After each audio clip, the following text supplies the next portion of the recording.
us as slaves, possessions of people that own us, murder us. That's what it means to slay somebody. It means to kill them without empathy, man, or consideration. To slay us. Go ahead. And hold themselves not guilty, and hold themselves not guilty, like this piece of garbage, right? What's the agenda? You niggas cowards and pretenders. White flag to the white man, you surrender. Wicked niggas love to hang with sinners. Shit is disgusting to think it's cool to switch genders. Babylon is falling, and one west is prevalent. Boots, lakes, war bands on, we in our element. It's evident they killing out the evidence. How with murderers, I pray the Lord send a pestilence and cause famine, wreak havoc and cause damage. Coronavirus shook up the earth, and I watch them all panic. Fighting through these curses that we live in. Prepare slaughter, complete the order when it's given. These crackers crumble, we humble their activity. For it is written that they shall go into captivity. These devils must pay for their war crimes. Sell your garments and go and get a sword when it's wartime. Lace your boots when it's wartime. Go and get a sword when it's wartime. Girt your loins when it's wartime. I don't want calm when it's wartime. Lace your boots when it's wartime. Go and get a sword when it's wartime. Girt your loins when it's wartime. I don't want calm when it's wartime. Your music can be stopped by a gun. They'll call a gun to come and kill you over your music. That's the world that you live in, man. Con, I don't want con when it's wartime. Can't be lukewarm, gotta make up your mind. If you ain't heard nothing, you better hit this rhyme. When it go down, you gon' have to be with your kind. Ain't no laughing, ain't no joking on the battlefield. If you don't follow the order, you can get us all killed. Ain't no thing to grab the block and burst and squeeze mine. You gon' learn to do it not the second, but the first time. 223, 308, AR-15 rifle. Warring with the dragon like I'm the Archangel Michael. I got hand grenades, I pull the pin and throw it at you quicker. I can say a prayer and send up evil curses, now you sick. If we do what the Lord tell us to do, Babylon will fall. I'm gonna do what Saul didn't do, and I'm gonna kill them all. It's time to kill, not heal, it's time to break them down, know who you are. Ain't no time to love, it's time to hate, these heathens, time for war. Lace your boots when it's wartime. Go and get a sword when it's wartime. Girt your loins when it's wartime. I don't want calm when it's wartime. Lace your boots when it's wartime. Go and get a sword when it's wartime. Girt your loins when it's wartime. I don't want calm when it's wartime. Lace your boots when it's wartime. Go and get a sword when it's wartime. Girt your loins when it's wartime. I don't want calm when it's wartime. Lace your boots when it's wartime. Go and get a sword when it's wartime. Girt your loins when it's wartime. I don't want calm when it's wartime. Even though you in the ghetto, even though you poor, even though you suffer, even though you ain't had a good education, even though you got the weight of the most powerful empire in the world on your neck, God is going to come and stop every bit of it. He's going to shut it down.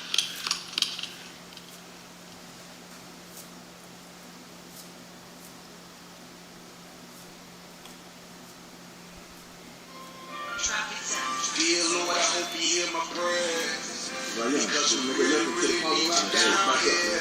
From all the pain that we going through, we know that you're real, so can you fall through? Father, have mercy when we call on you.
Go ahead. Come on, West. Go ahead. Go ahead.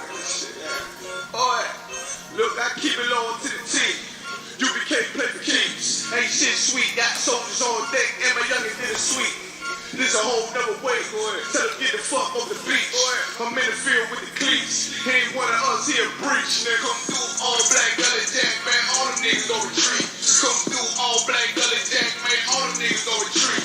I'm in the field with the cleats. He ain't one of us, he a breach. Come through all black gully jack, man. All them niggas go retreat, man. This shit is too easy. I'm on go, but they don't believe me. You know I'm winning with the team. Shimmy, Vinny, beach. Hear them devils screaming out bloody murder. I'm about to close the curtain. On my grind, bitch, it working. Sorry, all them lies, it ain't working. Them niggas weak, they be church. I'm a West nigga, that's absurd. They cross the line, I'm gonna back up and I'ma hit his ass with his life. And I come through 300 strong, 144 Leah night. All my niggas weak. I'm in this bitch with the Irish. Say all y'all do the street. Tell y'all to do the street. When nigga make the wrong move, we ain't make his ass out the lead. He ain't one of us, hit the lead. He ain't one of us, here preach. Come through all black gully jack, man. All the niggas go retreat. I keep it low to the T. UBK play for keeps. Ain't shit sweet. Got soldiers on deck, and my youngin' did a sweet. This a whole nother way. Tell him get the fuck off the beach. I'm in the field with the cleats. He ain't one of us, he a breach. Nigga, come through all black gully jack, man. All them niggas go retreat. Come through all black gully jack, man. All them niggas go retreat. I'm in the field with the cleats. He ain't one of us, he a breach. Come through all black gully jack, man. All them niggas go retreat. You see this look that's on my face, this I'm for real with it. I hit the streets, but on my cleats was in the field with it. You soft as cotton, just an after Uncle Phil with it. And then my targets on the move, but I can still hit it. Hey, I speak true cause it's necessary. Gullah Jack revolutionary. Cold on them like January. Commander General is a visionary. Soul food, no sweets. Your preacher man, he's sweet. Matter of fact, he weak. It's wartime, fuck peace. Think you hard, nigga, you ain't. Fuck with us, nigga, you can't. You smart cars, we pace. We form up in ranks. We ride a bad this rap shit. All black, no bright shit. Real life, no cap, bitch. Fall on them, that's cap shit. I keep it low to the T. UBK play for keeps. Ain't shit sweet. Got soldiers on deck, and my youngin' did a sweet. This a whole nother way. Tell him get the fuck off the beach. I'm in the field with the cleats. He ain't one of us, he a breach. Nigga, come through all black gully jack, man. All them niggas go retreat. Come through all black gully jack, man. All them niggas go retreat. I'm in the field with the cleats. He ain't one of us, he a breach. Come through all black gully jack, man. All them niggas go retreat. Go ahead.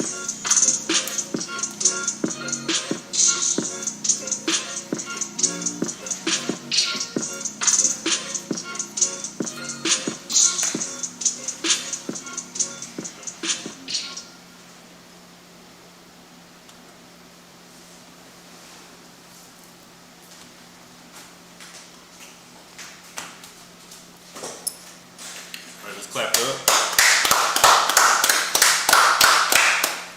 Shalom, Israel. It's the Israelite School of Universal Practical Knowledge. Start out at 1 West, 125th Street, Harlem, New York. We've been teaching our people who they are according to the Bible since 1969. Tonight, we're going to be talking about to love your people is to hate your oppressor, so like you. And such an important topic because, for a couple reasons, man. We don't know who our enemy is. Like, off the top of our heads, man, we could probably think of, you know what I'm saying, about 20, off the top of our heads, all types of events that happen to Black, Hispanics, and Native Americans where we've been oppressed, you know, the transatlantic slave trade, you know what I'm saying, the Trail of Tears, the Civil War, you know what I'm saying, civil rights, you know, us like just we've been fighting to get our oppression for so long in this country, right? Yet our people still don't understand who our enemy is. Like we still have a love for our enemy. You know what I'm saying? And that's we under a spell. That's a spell that we gotta break, you understand? Right. Like this love for this person who has never ever had any love for us is toxic. Is, you know, I'm sure we know that's called Stockholm syndrome. Right. You understand? This love for our oppressor who's, you know, like still to this day, like we can go within the past, you know, 10 years, you know, from Trayvon Martin all the way up to George Floyd, Vanessa Guillen, and everybody in between who, you know, been gunned down by police or just, you know, random white people who just feel like you a threat and feel like you need to die that day, you know what I'm saying?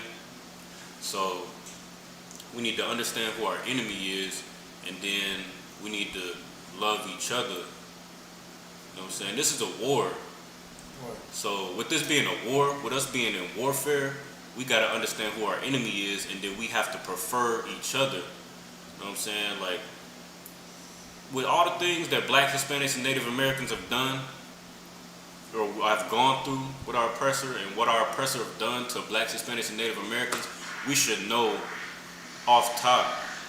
We should automatically have we should automatically prefer one another. We should have an automatic affection for one another. You know what I'm saying? Like, we in hell right now. So for the brother or the sister that's going through the same hell as you are, you should have an automatic affection for that brother or sister. You know what I'm saying? But that's the only people you can relate to. And those are the type of people that you're gonna be needed to lean on during your time of need. You understand? Like the scriptures say that, you know, no man can serve two masters. Either you gonna hate the one or love the other, or you gonna, you know, despise the one and cling on to the other. You know what I'm saying? So for us to be cleaving on to our oppressor in this, you know, in this country that we in, we ain't got no choice but it's gonna automatically just make us have a disdain or a hatred for our own people. You know what I'm saying? It's just gonna drive us further and further apart from one another, man. So, you know, we're gonna be covering that today, and then we're gonna also be talking about, you know, what we need to do. Like, how do we love each other? You know what I'm saying? Like, how do we show that love to one another? How do we take back our culture? How do we become one people again? Because right now we are divided, and it seems like, you know, as time goes by, we become more and more divided. You know, like, all these different factions start coming up. We got the INFAC, the Not Effing Around Coalition. We got the Proud Boys. We got the feminist movement that's further dividing us. You know what I'm saying? We got, you know, Blacks and Hispanics, you know what I'm saying, fighting each other for jobs. You know, they got a hatred for one another. So, you know, how do we come back together and become one people? So, we're just gonna get right up into it, man. We get, if I could, Baba Kashad, we get Deuteronomy 7:6,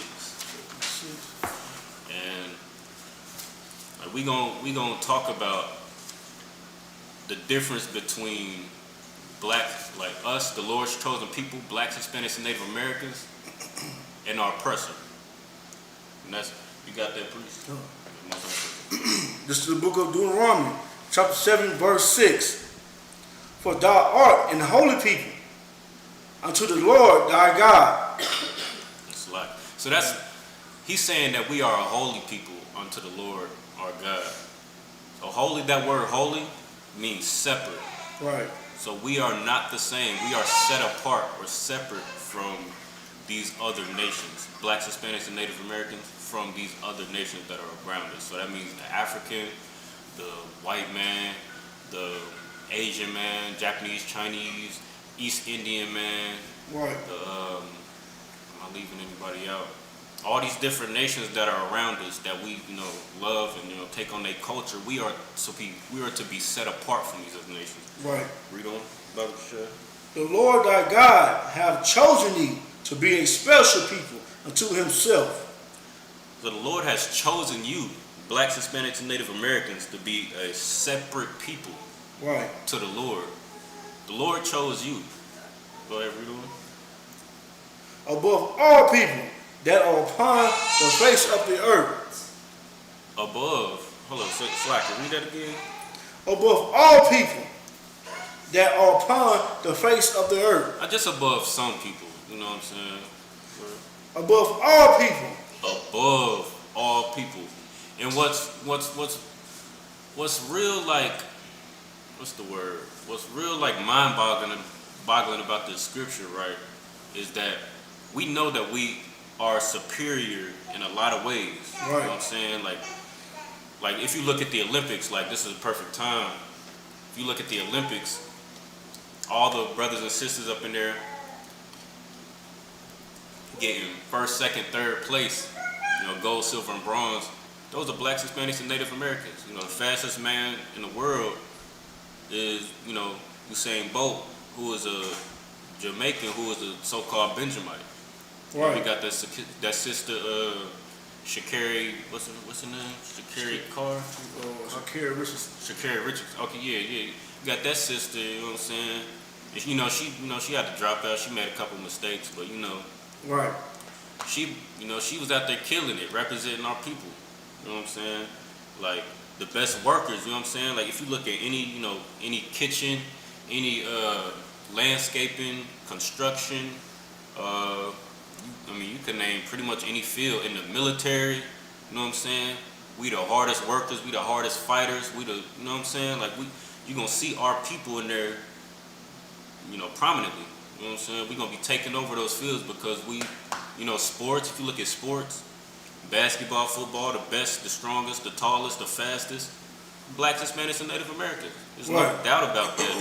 We know these things, but we just, when it comes to we don't know what to do with that.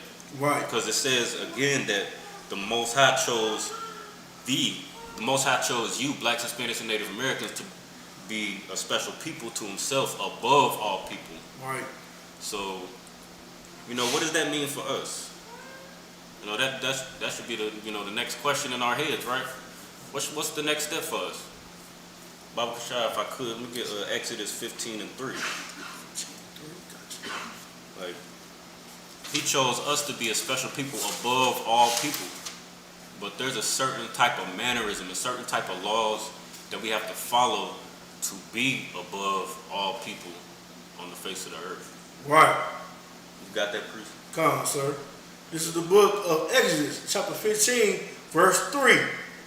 The Lord is a man of war, and the Lord is his name. The Lord is a man of war. So with those things, okay, so first we know that the Lord has chosen us to be a special people, and he chose us to be above all people. And now we just read in Exodus 15:3 that he is a man of war. Right. So with us being his children, what do you think that make us? That make us children of war. Right.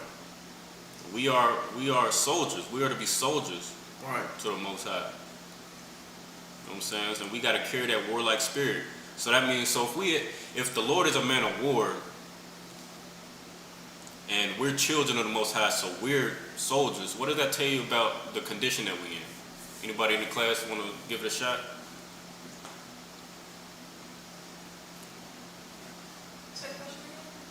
So the Lord is a man of war, and with us being children of the Most High, that makes us men of war. It makes us soldiers. So with this condition that we're in, what does that tell you about the condition that we're in right now?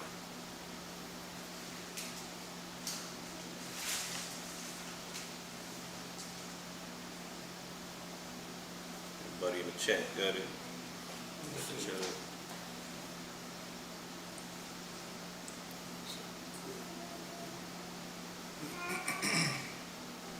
Give us some time to give an answer.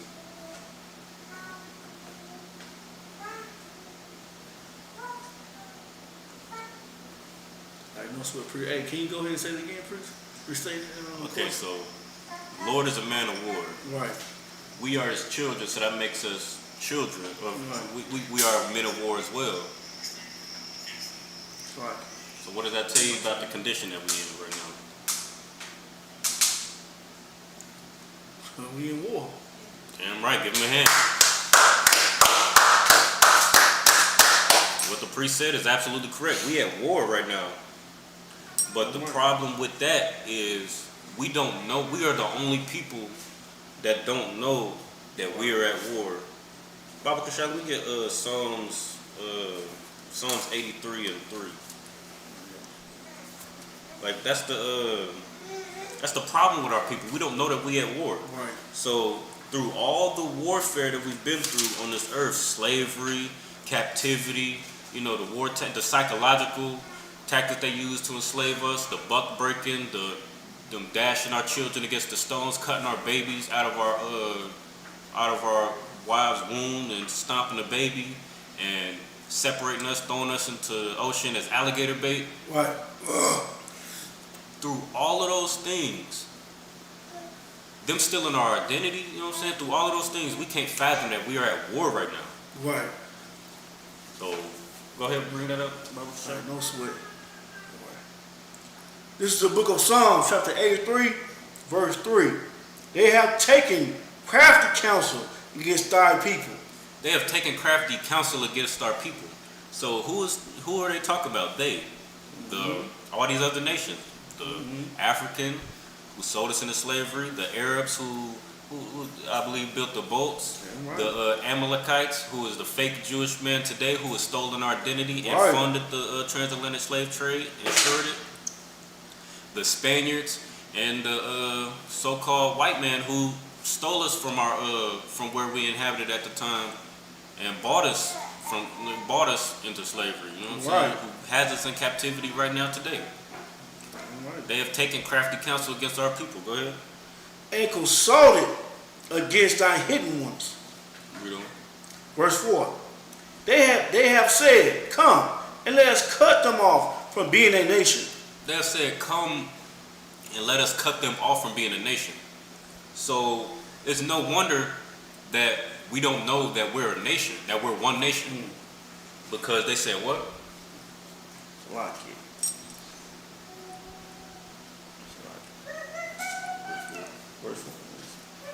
And they have said, come and let us cut them off from being a nation. Read on. That the name of Israel be no more in remembrance. So it's no wonder that we don't remember that we are a nation of people. Right. Because they deliberately cut us off from being the nation so that we don't remember the nation that we are part of the 12 tribes of Israel and that we need to come together and be one nation. Right. And Slaki, go ahead. Oh, if I could, real quick, please, because you bring out so super heavy. You understand? Like you said earlier about Stockholm Syndrome. We rather fight the Afghanistans than they're the enemy, right? Because you can't see the person that has your people in bondage for so many years not your enemy in this country, man. And that's what's so sickening right now, man. Like the priest bringing out, man. You don't know who your enemy is. Your enemy is the person you walk outside. You walk outside and you see that flesh burning in the sun. They turn red. That's your enemy. Damn right. Your enemy, the person that oppress your people to this day. That's your enemy. Right. You want to go off and fight a different nation that never done anything to you. You know what I'm saying, from the beginning. And you won't say, yeah, that's an enemy, which they are. But you gotta understand that your enemy is the person that oppress your people in America as well. And they're the top enemy, man. The so-called white man. They're the top beasts of the field, man. Right. You understand? Shalaki, priest. No sweat. Get that priest ahead. What he said was absolutely correct, man. They are the most subtle beasts of the field, man. Right. And they are devouring us. But the thing is, like the priest said, like we'll look at our brother and our sister as an enemy who look like us and suffering in the same condition as we are. You know what I'm saying? But we won't look at our oppressor, the white man, who is the damn devil the Bible speaks of. We won't look at him as an enemy. You know, we go into their schools and, you know, we befriending them. We making marriages with them. We're going to get to that in a second. We making marriages with them. We making, you know, treaties with them and deals, you know what I'm saying? Right. We working for them. You know what I'm saying? We giving our money and our time to them. You know, reading into their doctrines. You know what I'm saying? Believing, you know, pretty sure if you go to any black church around wherever you are, in whatever city you in, man, you can go to any black church in your region, and they gonna have a big old white Jesus picture on the wall, staring down at you. You know, with the heart and with the crown on, you know what I'm saying, with the stringy hair. It's gonna be a white man, but that's not what the Bible say. You know, this is the psychological warfare that we under, man. Damn right. We're not gonna come up out of this condition until we come back. You know what I'm saying? Until we come back to these laws, statutes, and commandments. You know, right now we're taking the easy road. Right.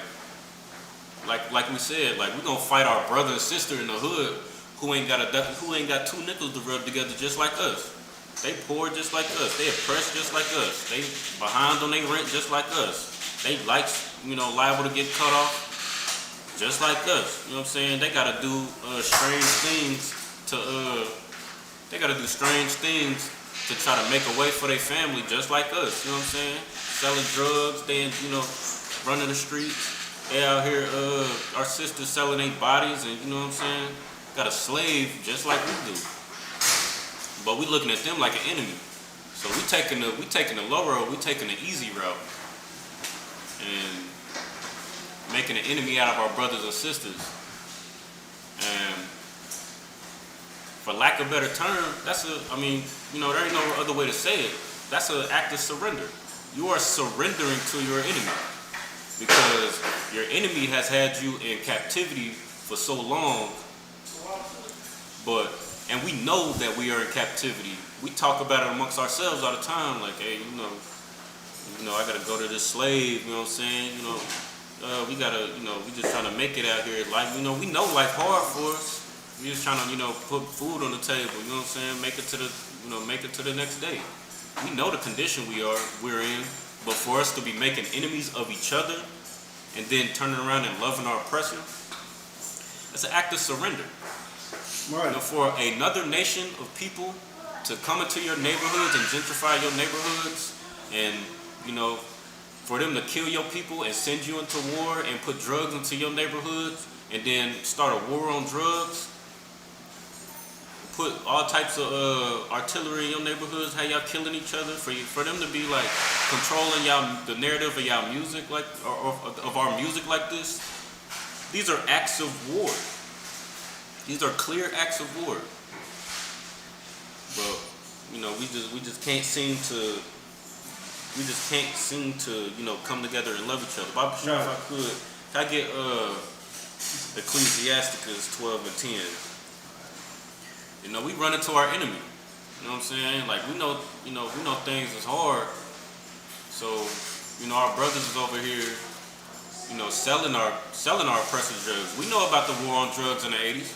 We know about Reagan era, where he in his administration they put drugs in our neighborhood and then had us strung out on these drugs, had us selling these drugs, and then sent the so-called the police, our overseers, into our neighborhoods to arrest us. Right. Mm-hmm. No, Ecclesiastes, Salakia. Oh, cuz. Yeah, Salakia. But we know about what they've done. The type of warfare that they've waged upon us in our communities. How they got us selling our oppressors drugs, and then they gonna come and arrest us. How they got our women having our children, and then convincing the women that they don't need a man in the house, so they got us on child support and all these benefits. But then for them to get the benefits, for them to get the food stamps and what else they get? All these like the housing assistance, for them to be able to take care of their families, they have to be like, the man got to get up out of here. We know these things is going on. Man, if I could, man, the preacher bring out so heavy. You know what I'm saying? It starts in the family home. I was watching this show. It's called Genius, Aretha, the Aretha version. You know what I'm saying? The Aretha Seafreaks.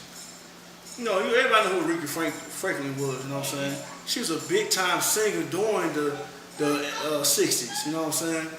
And during the 60s was the second wave of feminism movement, right? Everybody know about the second wave of the feminine movement in the 60s. You know what I'm saying? It was a doggone devil who wrote a book. You know what I'm saying? And also the so-called white woman, she got our sisters to go along with her ideas just to get a good vote, to have a majority of votes. You know what I'm saying? Women are being treated wrong. You look 10 years before then, the black household was together. But ever since that second wave hit with feminine movement hit, we start being destroyed as a people, as a family household. And I was looking at, hey, check this out. I was looking, the movie I was watching, you know what I'm saying, her husband, she was married at the time, her husband. You know what I'm saying, like he told her, hey, you know, chill out, stop being goofy around the so-called white man. You been a clown. Right. You know what I'm saying? You know what I'm saying? So they had a little issue. Then a little white boy said some slick stuff about, yeah, I'm gonna be in your suitcase. Take me with you. You know what I'm saying? You know, the husband addressed, he said, hey man, what you doing? Talk to my woman. She was talking to my wife. You know what I'm saying? She get on mad. So keep on going. You know what I'm saying? Like he told her, hey, fire that trumpet player, man, because she think he's a slick white boy with a slick tongue. You know what I'm saying? So I'm getting to the point. So the dude came to another white guy came to the hotel where he was staying there and dressed him like, why are you doing this? Why you open the door and say? And he said, sorry, Rita. Disregard the man, it said, right? Disregard the brother. And none of that sister did. That sister went in the room while she didn't say nothing like, hey, listen to my husband. You know what I'm saying? She went to the room and let her, you know what I'm saying? Like she agreed with the white man. And this is what happened, man. This is what destroys a household. We have to be together, man. That's how you fight this war. We can't be separate. Right. When we be separate, look, we already see when we're separate. We out here struggling on drugs, you know what I'm saying? Our sisters out here single, man. You know what I'm saying? Man, I'm shalaki, man. I ain't even taking good time, Oh, no sweat. No, do your thing. Hey, get that preach the hand, man. You know what I'm saying? The white niggas definitely about his peace though, man. Damn right. God, dog. What he's saying is absolutely correct, man. Like, we could see right now, today, like, what we are when we separate. Like, we've been separate for so long. I'm like, when we gonna try something that we've never tried before? Unifying, you know what I'm saying? Right. Coming together, following these laws, statutes, commandments, loving each other, like the Bible say, gather together, O nation not desired. Damn right, man. We are the only nation not desired. Like, we're not just the main nation not desired. We are the only nation of people not desired worldwide. Right. Like, not by the Africans, not by the white man, not by Japanese and Chinese people. Like, we could spend bread in they establishments all day and all night. We putting bread in their pockets. Man. But we are still, no matter how much money, like, okay, like, we make up a good, I can't remember the exact statistic. We make like 10% of what a white household makes. Like, average yearly, they making $170,000 a year, while we only make $17,000 a year, average, family to family. But we make up 80-something% of the buying power in this oppressive nation's economy. Right. So if we just come together, like, we're putting bread in their pockets. If we just come together and love each other, we gonna take away their foundation, right, which is money. Right. That's always been their foundation. You know what I'm saying? Like, them coming over and stealing our people from where we were and bringing us over into this land, having us in captivity. You know, the wars they fought over us. You know what I'm saying? The Trail of Tears. It was about money. Always about money. That's the foundation of this wicked people. Right. You know what I'm saying? So if we use our buying power, like, for each other and commit to loving and putting our resources toward each other, then we gon', like, that's how you build the kingdom. And follow these laws, statutes, and commandments. You got the Ecclesiastes. This is the book of Ecclesiastes, chapter 12, verse 10. Never trust thy enemy. Now, sometimes trust your enemy. Never trust thy enemy. Nah, I mean, it's been a long time, you know what I'm saying? Like, we've been it's been like, 100 years since we've been in captivity, since the Emancipation Proclamation? Never trust our enemy. Nah, I mean, this oppressor, my enemy, giving me a handsome check. You know what I'm saying? Maybe I could trust him now. He put money in my pocket. Right. What that say? Never trust our enemy. It says never trust thy enemy. This is out the Bible. This lets you know that we at war. Damn right. We are at war right now. The Most High is telling us never to trust our enemy because he is a man of war and we are at war right now. And our biggest downfall is us trusting our enemy. Damn right. Like it's really I don't want to say that. I don't want to say silly. It's crazy. It's crazy that we even have to like go and go this deep into this. You know what I'm saying? Right. And Ecclesiastes 7:7 says, oppression make a wise man mad. Right, man. We are a wise people. Our law statutes, us following the law, statutes, and commandments, like the Most High said, is supposed to make these other nations look at us like we are a wise and understanding people who have a powerful God on our side. I'm just paraphrasing. But it's like I lost my train of thought. Our law, statutes, and commandments supposed to let these other nations look at us like we are a wise and understanding people. But we don't follow, like we stray so far away from these laws, statutes, and commandments. Like we become prey for our enemy. Right. We become prey for our enemy, and it's deliberate because we're at war. Right. We are at war right now. Go ahead. Is there any more on that? We're gonna read down to 16. 16. No swear. You continue at 10 where you was at. We're gonna read down. Okay. For like as an iron rusted, so is his wickedness. So like iron rust, like your iron bike chain, like as that for sure rust over time, or how an iron sword or iron weapon rust over time. For that's how our oppressor's wickedness is. They are for sure going to be wicked, just as iron for sure rusts over time. Go ahead, read on to 11. Verse 11. Though he humble himself and go crouching. So when Christopher Columbus came over in 1492 and offered all these these gifts and handshakes, giving our brothers and sisters blankets, seeming like they doing us a justice when really it's disease blankets. Right. Though he humble himself and go crouching. Go ahead. Yet take good heed and beware of him. Yet we supposed to always take heed and beware of him. Be wary of him. Never trust him. Damn right. We always supposed to be looking at him suspect. Just like we look at our brothers suspect. When we come up and we make our money, doing whatever we doing, once we got a certain status in this society, you know what I'm saying? Like we like to say on our rap songs and in our you know what I'm saying? We say, once you get a little money, you see all your brothers turn on you. You see all your brothers, start changing on you. Just how we look at our brothers and sisters in our communities who's struggling and doing, going through what they're going through with us, that's how we need to be looking at this oppressor. Right.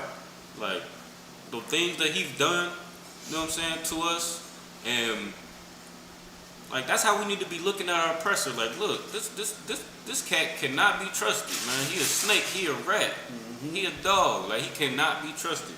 Right. Go ahead, read on. And thou shalt be unto him as if thou hast wiped a looking glass, and thou shalt know this that his rust have not been altogether wiped away. So no matter how many treaties he claimed to start with our people, no matter how many stimulus checks he gives us, no matter how many laws he passed, no matter how much welfare he give our people, no matter what this nation of people try to do, no matter how many sororities or fraternities you join and think that, you know what I'm saying, that y'all pledge together, see y'all brothers, no matter what, these people are going to be wicked towards you. Because this is warfare. Right. We are at war right now. Right. We need to, that's one thing that we need to, like, this is going to be a reoccurring theme for tonight. We are at war. And we need to understand that we are at war. Right. And that we can never trust our enemy. That's right. Like, why is the Most High saying that, you know, we have an enemy if we're not at war? If you're not at war, then there's no, if we are supposed to be in harmony and together, then there's no need for enemies. But the Most High said never trust your enemy, because he is going to be forever wicked no matter what. So never trust your enemy. Where we at? Verse 12. Verse 12. Verse 12. Set him not by thee. Set him not by thee. So do not marry this cat. Do not let your children marry your oppressor. Do not befriend your oppressor. Do not be hanging out with your oppressor. I mean, we got to be wise as serpents, harmless as doves, as the scripture says. Right. We got to be wise. Like, we can't just be out there, you know, cussing these people out and, you know, waging physical war with these people right now, because we are in a hellish condition. Our people are not together. We do not have an army. Our oppressor, the white man, he got his army. They together. They together. We are not together. So we still gotta be wise, but we are still at war. Do not set him by thee. Do not befriend this man. Do not let him babysit your kids. Do not let him marry your daughters or your son. Just don't do it. Go ahead, read on.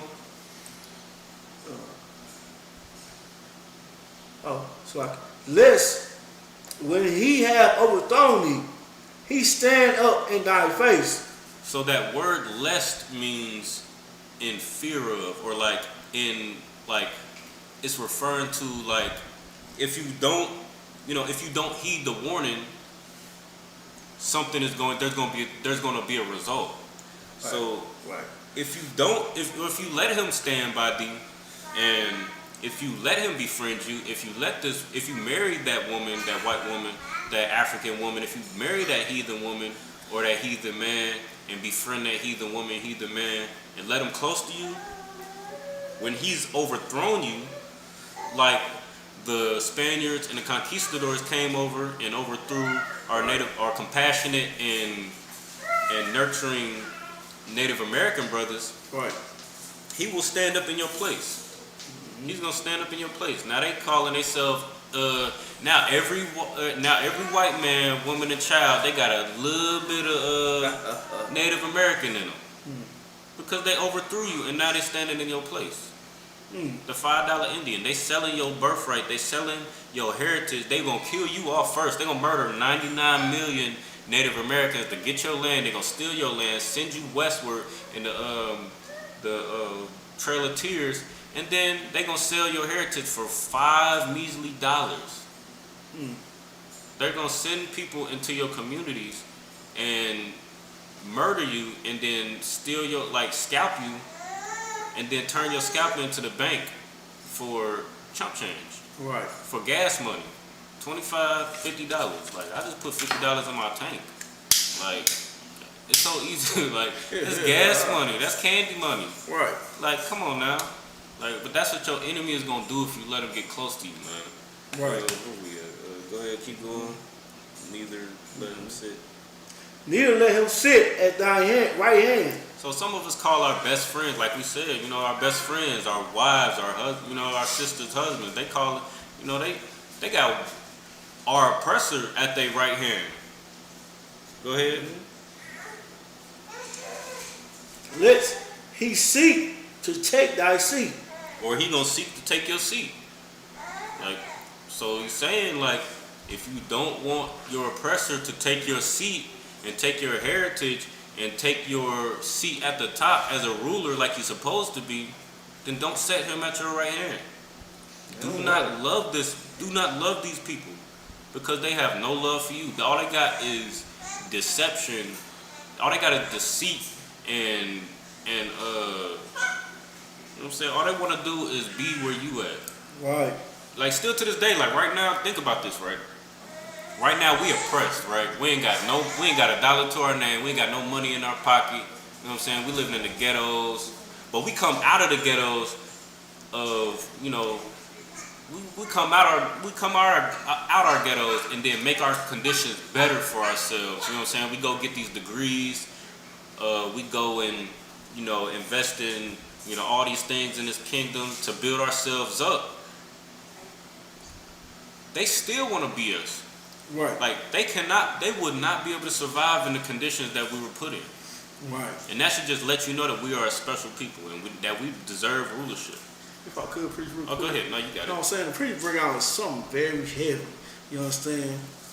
We have to understand that Black, Hispanic, and Native American are a nation are a nation. Right. And we come a nation, we have an army. You know what I'm saying? You go to Numbers when the Most High started signing numbers. You know what I'm saying? It's like different tribes as an army.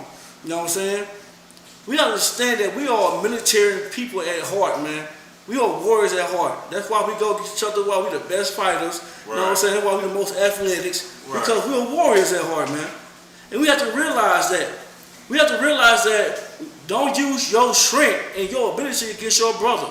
Right. What you need to do, we ain't saying Isupk never say go out there and harm a god doggone Edomite or a Hamite, meaning a white person or an African person.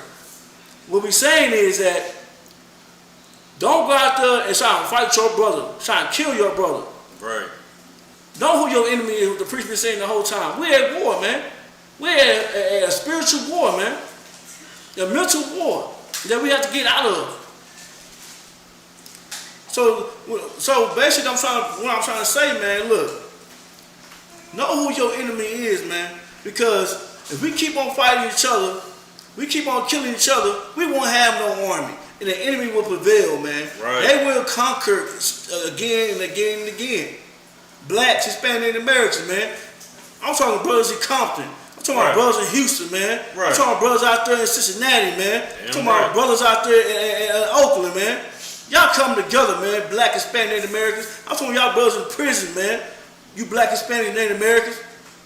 We are brothers, man. All these gangs, the Nathaniels, the Southern, and the Mexican gang, man. Y'all, we brothers, man. Don't sound like the white man infiltrate his ideals in our nation, man. Right. Stop it. Right. The white man's the devil the Bible speaks of, man. Damn right. And we should know that by the past, by history. You understand, man? Right. We should know that. Right. We need to stop acting like we desperate. We need to start acting like we just dumb people, but we very smart people. Damn. I know it's scary. I know it's scary to say, hey, the white man the devil, go out there and say the white man the devil. But hell, you say in your household. I grew up, my mother saying, everybody saying the white man's the devil, but you scared to say it in their face? Right. But I'm going to tell you something about the Isupk on the Command Junior Hunter. We ain't scared to say it in their face, man. Damn right. We're going to let them know. We're going to let them know they're the devil. Because once we let them know they're the devil, you see strong black men out there saying the white man's the devil, what you going to know? That the Most High has an army. The Most High has these upstern brothers out here serving their people, man. It's like right. No, get that priest a hand, man. He ain't said nothing wrong, man. Like we gotta come together and be an army. Cause right now, like the priest said, we ain't got one because we don't love each other. Right. And then on top of that, on top of our hatred for each other, we love our oppressor. We got the game backwards, man, and that's why that's why we that's get in class, man. Get in class, Find out what city you in, or find out where the nearest school is in your city. Isupk.com. Find your city. Call that number, man. Test the waters. Test the waters. Ask your questions, man. We at war out here. We at war, and we got the game absolutely backwards. Right. And even if we like the whole conscious community who think they woke, they go into our oppressors to get their so-called knowledge. Like they go into they immediately, the bulk of our people, we breaking away from Christianity, which is, trash. That's the our oppressor's doctrine. You know what I'm saying? It's our oppressor's doctrine. We breaking out from Christianity, but then going right into the arms of another oppressor, so-called African. African don't give a damn about us. Right. They don't give a damn. Like we've been in captivity for how long? We've been in captivity for how long? Like, come on now.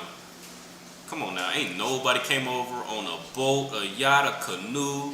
Ain't nobody swam over this mud. Right. But they sure is coming over here and is setting up shop in our neighborhoods. Right.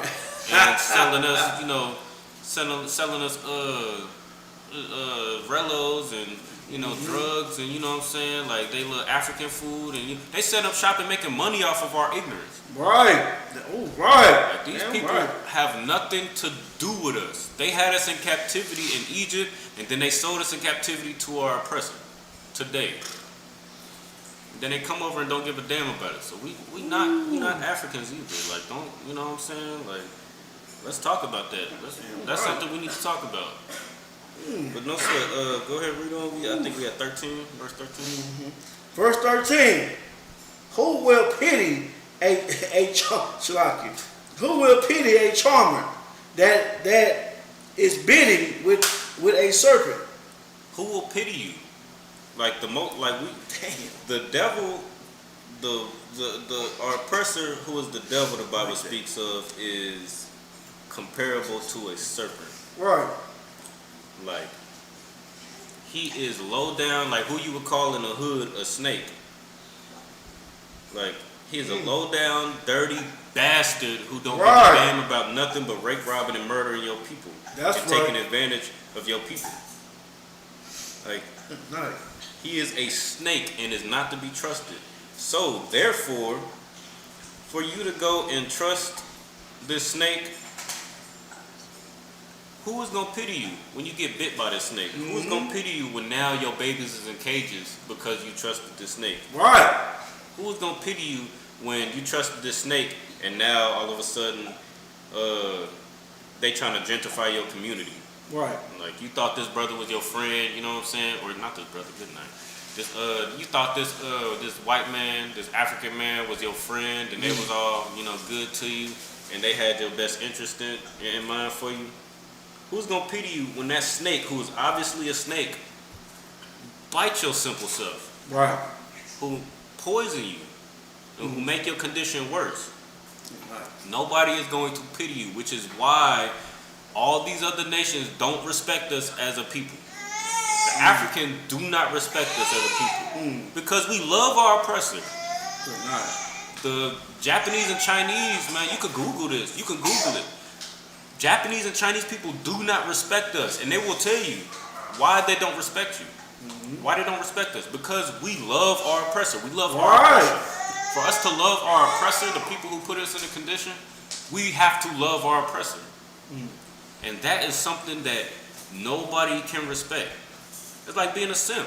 Like, come on, like just to put it in terms we can understand, man. Like if it's a sister out there with her, who just out here, she sleeping with everybody out there, and she posting her booty and her parts on every social media. She got her OnlyFans, and you in the comments like, oh, beautiful queen, man. Oh man, you deserve better. I could do you so good. You know what I'm saying? Like you trying to impress this woman who is clearly a harlot. Good night. You a simp. You a simp for your oppressor.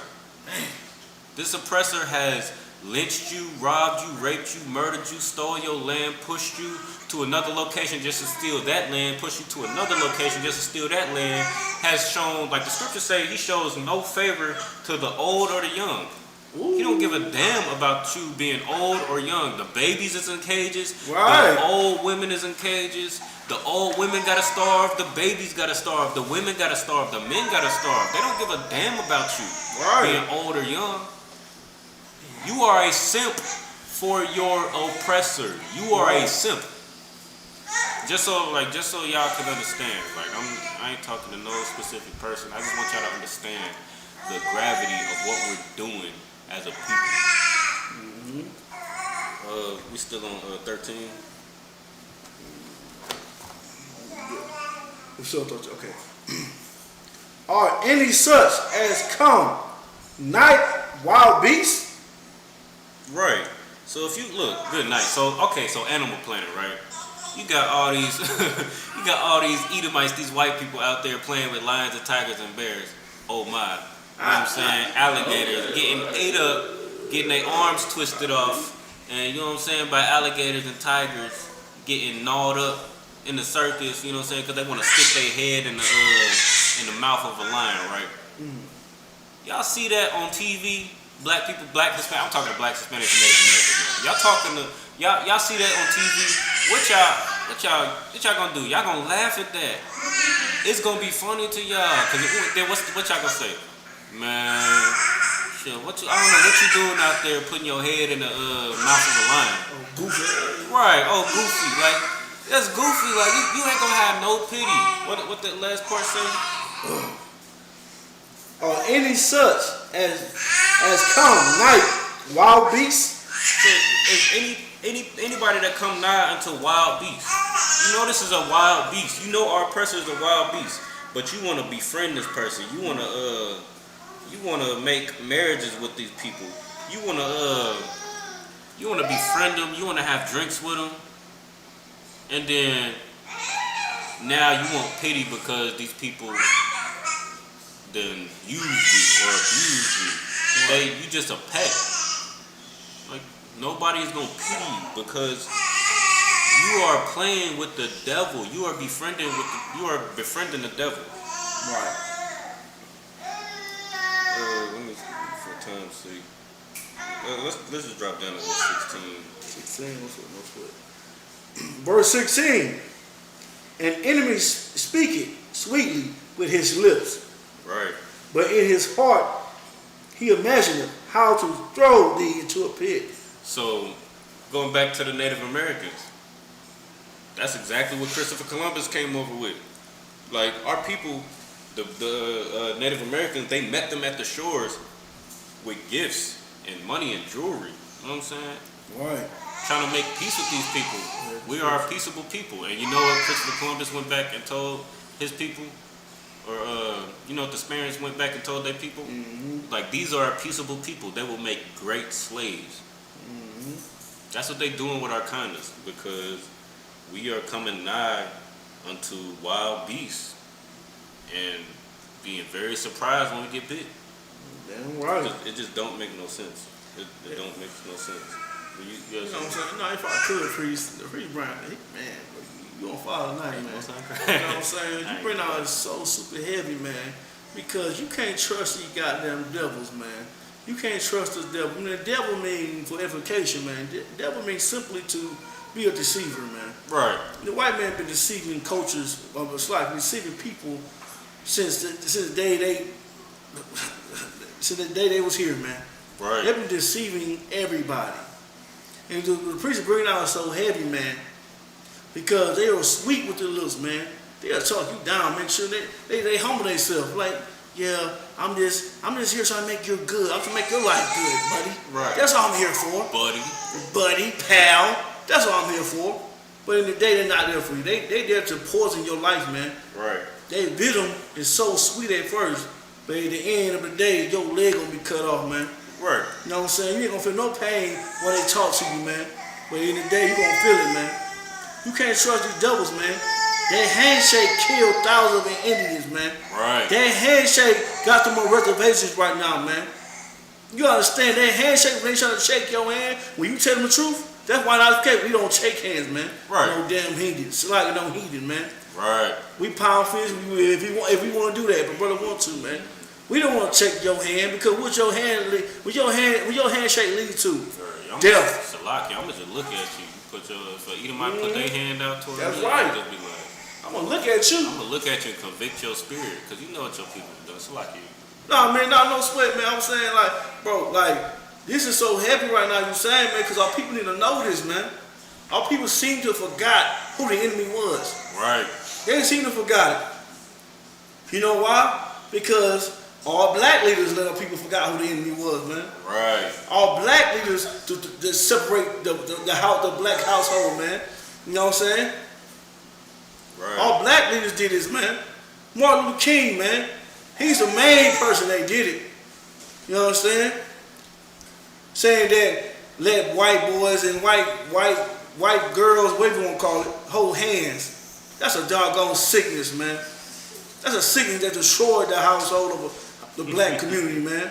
You gotta be out your mind, man. Right. Now I say, if I could, man, I'm saying like segregation was the best thing that ever happened to us in America, man. Damn right. I want to drink out your dirty waterfall. Right. Your water fountain. I want to go see your dirty bathroom. Right. You understand? I go to the outhouse where my brother's at because I met their outhouse and cleaned in your restroom. Right, all funky booty. Funky, stanky. Man, don't let me go into it, man. These doggone devils are doggone disgusting, man. They don't even know. They smell like dog. Shit, I'm not going to that far, man. But the thing is, segregation was the best thing that ever happened to us, man. Damn right. Being away from these goddamn devils, man. Right. The priest is bringing out very heavy, man. Shalaki, man. No sweat. Get up, priest, your hands. This ain't the Christian church, man. What they teach you up in there, like, they'll give you fuel every week to try to love your oppressor in your condition. They want you to believe that God loves everybody. But we're not going to do that. We're going to refuel your warlike spirit. We're going to tell you that the white man is the goddamn devil that the Bible speaks of. That's right. We need to separate and gather together our own people. We're going to finish off 16, and then we're going to go to Psalms. He will weep. He will weep with his eyes. Good night.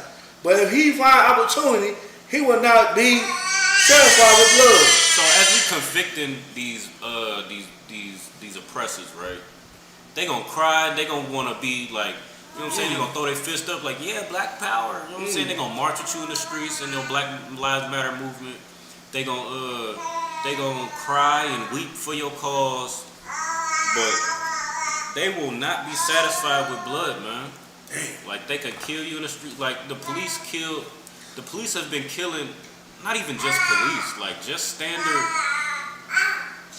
white people have been killing our brothers and sisters in the streets, in their homes, gentrifying their homes. You know what I'm saying? Right. Kicking them out of their neighborhoods, putting drugs. Like they've been killing us for years, and they are not satisfied. They are not satisfied with them making 10 times more than the average black family.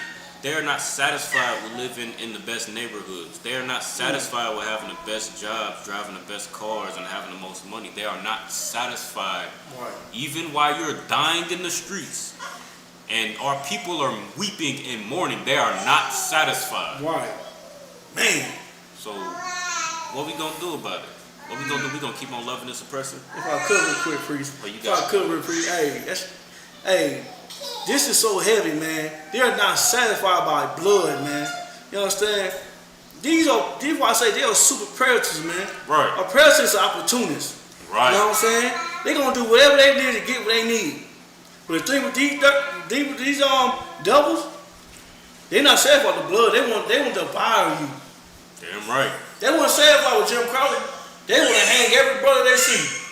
Right. You know what I'm saying? They not satisfied with letting slavery go. They bring on the militia. What you call them? The KKK. That's when the KKK was invented. They are never satisfied the downfall of a black man. He needs to be down to the pits of it. Right. Cause these are all predators, man. They want to devour you. Damn right. It's like you, man. No sweat. And that's like just like Ecclesiastes or Ecclesiastes 12 and 10 say. Never trust thine enemy. Damn right. Psalms 83. They have taken crafty counsel. They want to see you down. Right. That's all they want. They want to see you down. And you should be able to tell in the condition that we are in today, because we down already. We are down already right now today. We are down. We don't have nothing. And the percent that do have something, they not looking back at their people and trying to, lift them up. They don't care about us. We don't have nothing, and they're still putting their knees on our necks and killing us slowly. They're not even shooting us no more. Come on now. Like, come on. A brother was just paralyzed with 7 shots to the back in front of his children. They're not even killing us. They're not even giving us a swift death no more. Like, Trayvon Martin, you know, they shot him and killed him in the streets.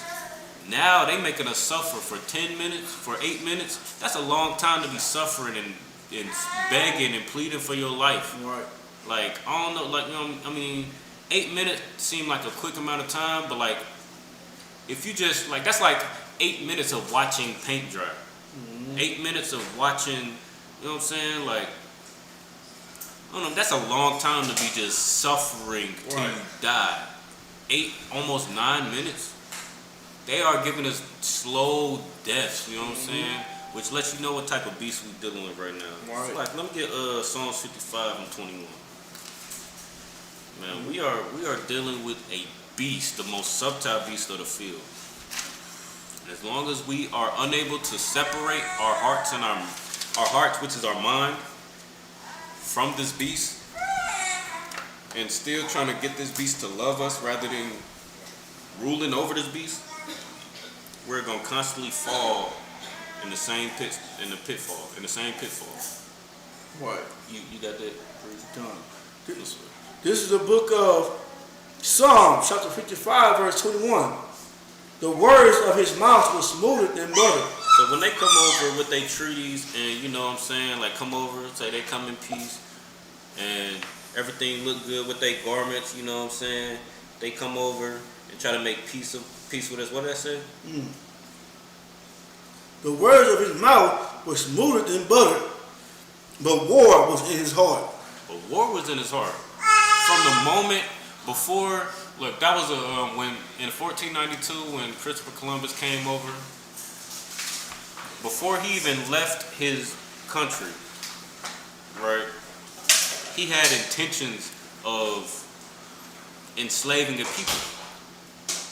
He had, before he left his country, that was about it was a couple months, if not a year's journey, like 6 to 7, 8 months journey.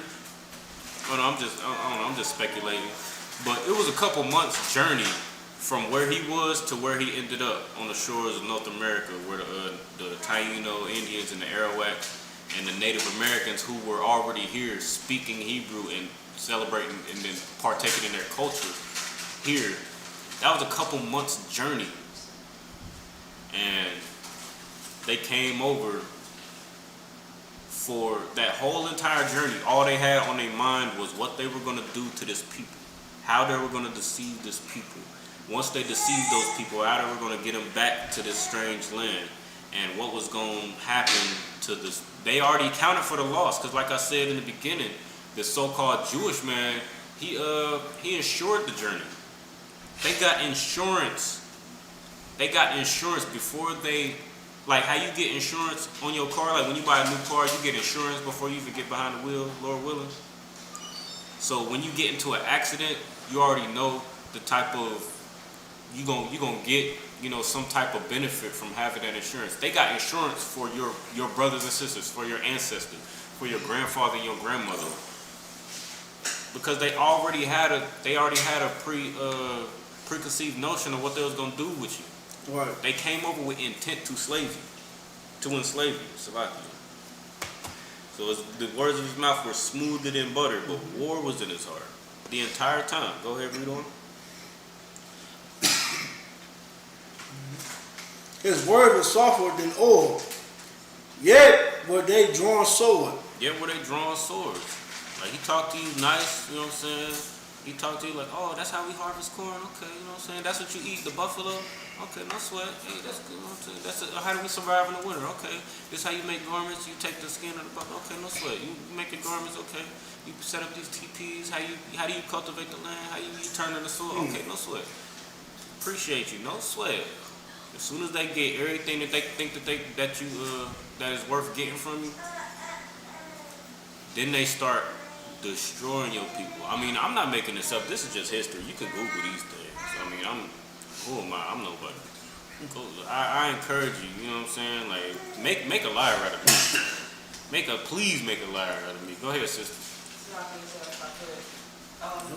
In Oxford, the Oxford Library in Great Britain, they have letters from Christopher Columbus writing to the Queen of England to get funding to come here because he knew the Hebrews were here.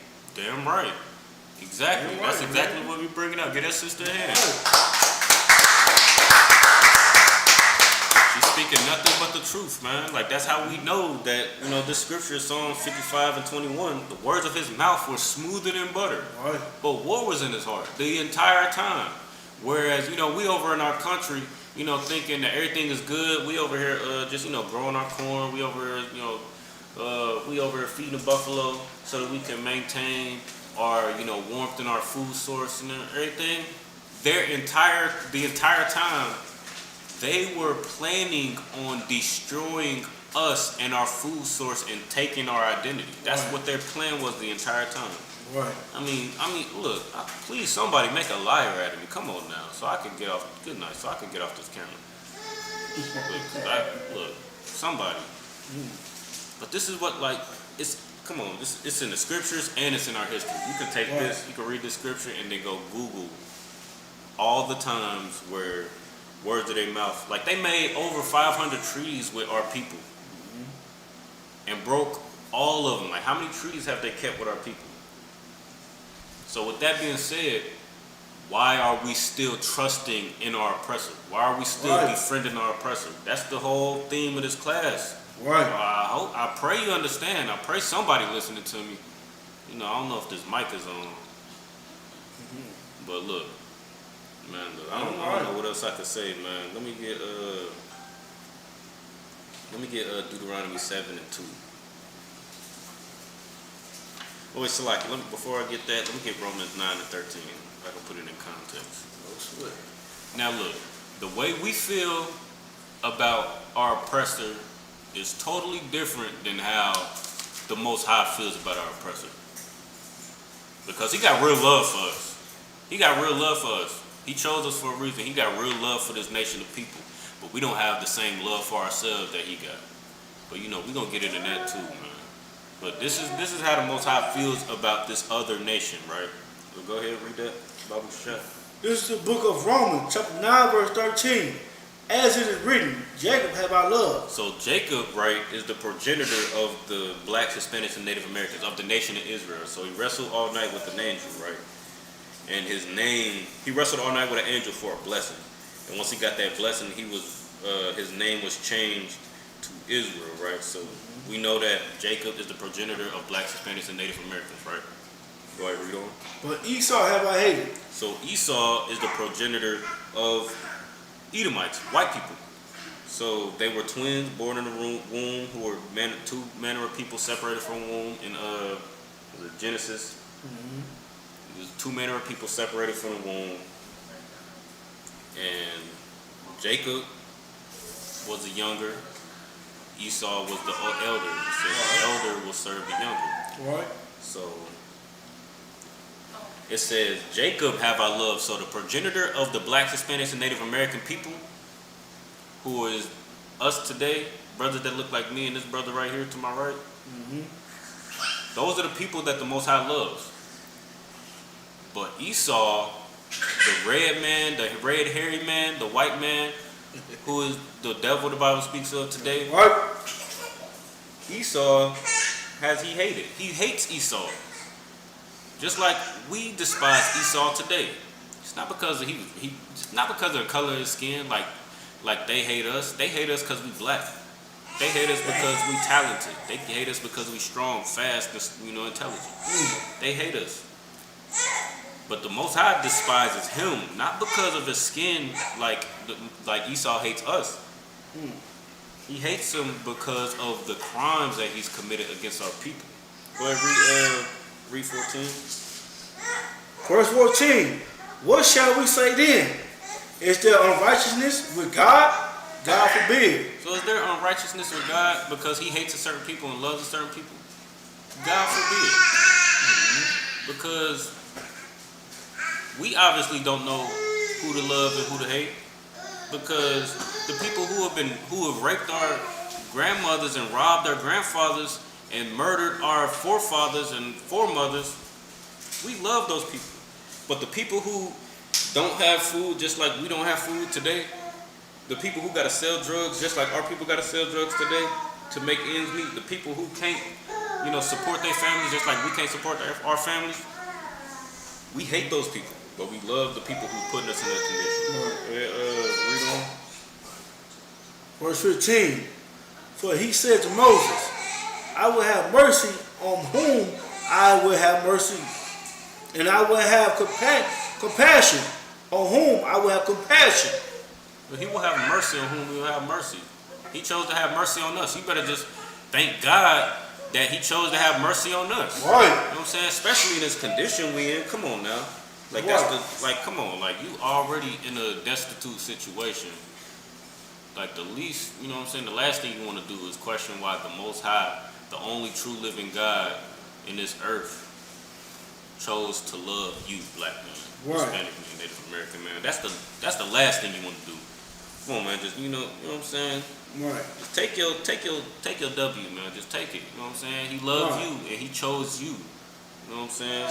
And if I could, please, real quick. You know what I'm saying? As us as a people, man, we scared to take that W, man. We scared to take that win. Right. You know what I'm saying? But all along, man, they be taking that win against us all the time, man. They take that dub all the time. Damn right. You know what I'm saying? Especially during slavery. You know what I'm saying? They getting free labor from us, man. We were nothing but tools to them, man. Right. That's a W to them. Right. But when we go out there in the streets and say the white man's the devil, as Bible speaks of, all people the main one they say, no they not. Right. Why are you saying that? Right. That's not God-like. But when we put this scripture out, when that scripture says, well, I'm going to go back and say it. What shall we say then? Is there unrighteousness with God? God forbid. That means hell no. Right. Ain't no righteousness with God. God know what he was doing. The Most High knew what he was doing. He know what he's doing, you know what I'm saying? Ain't no reason why he said the white man the devil. There's no reason. You know what I'm saying?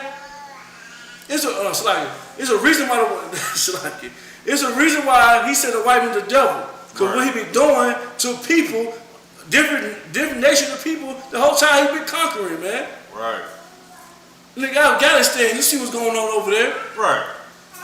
He been trying to control, bring out his ideas to Afghanistan. But not soon, like when Kakamai came, when they start ruling again, they're like, man, we taking everything they got going over here out the window. Oh, we gonna start cutting their heads up. You know what I'm saying? Right. They're gonna start acting right. We gotta understand this, man. The devil, man, look, that's what he do. He go to different countries to deceive people, man. That's what they do. They are unrighteous, man. They're the wicked, the Bible speaks of, man. Damn right. You understand? It's unrighteous with God to say that these people are evil. Look what they done. Right. Look at it. Look the record. Look at the record, man. We can go to record books. We go to your English, your elementary history book and see what they done. You understand? But you know what I'm saying? But our people don't understand. Our people lost the knowledge of that. Right. They lost it. Damn right. But we here to replace it. Damn We here right. to replenish what they did to us. Goddamn You right. understand? Man, Jerry Holland, man. Right. Like, first I ain't trying to take your. No sweat, not do your thing. I don't mind. You know what I'm saying? This is what we're here for, man. Right. We ain't here to be out here be like saying like little white man. We ain't your Christian pastors, man. Right. We ain't your Catholic priest, man. Right. We gonna tell you the truth. And tell you the white man the devil about it speaks of. And what he done to us, man. The white scripture right here is so powerful, man. Right. That God hates the white man. God hates Esau, who's the priest brought out, who's the progenitor of the white man. Right. It's the reason why, man. So next time we go out through the streets and you want to open your mouth, black, Hispanic, Native Americans, you want to open your mouth and say, why you say this? Man, look at history, man. Right. Look at history. Stop being under the rock. Stop being under the doggone drug of the white man. Stop being under the drug of Christianity. Look at the history, man. Right. Sweat. No sweat. Hey. Most High in Christ.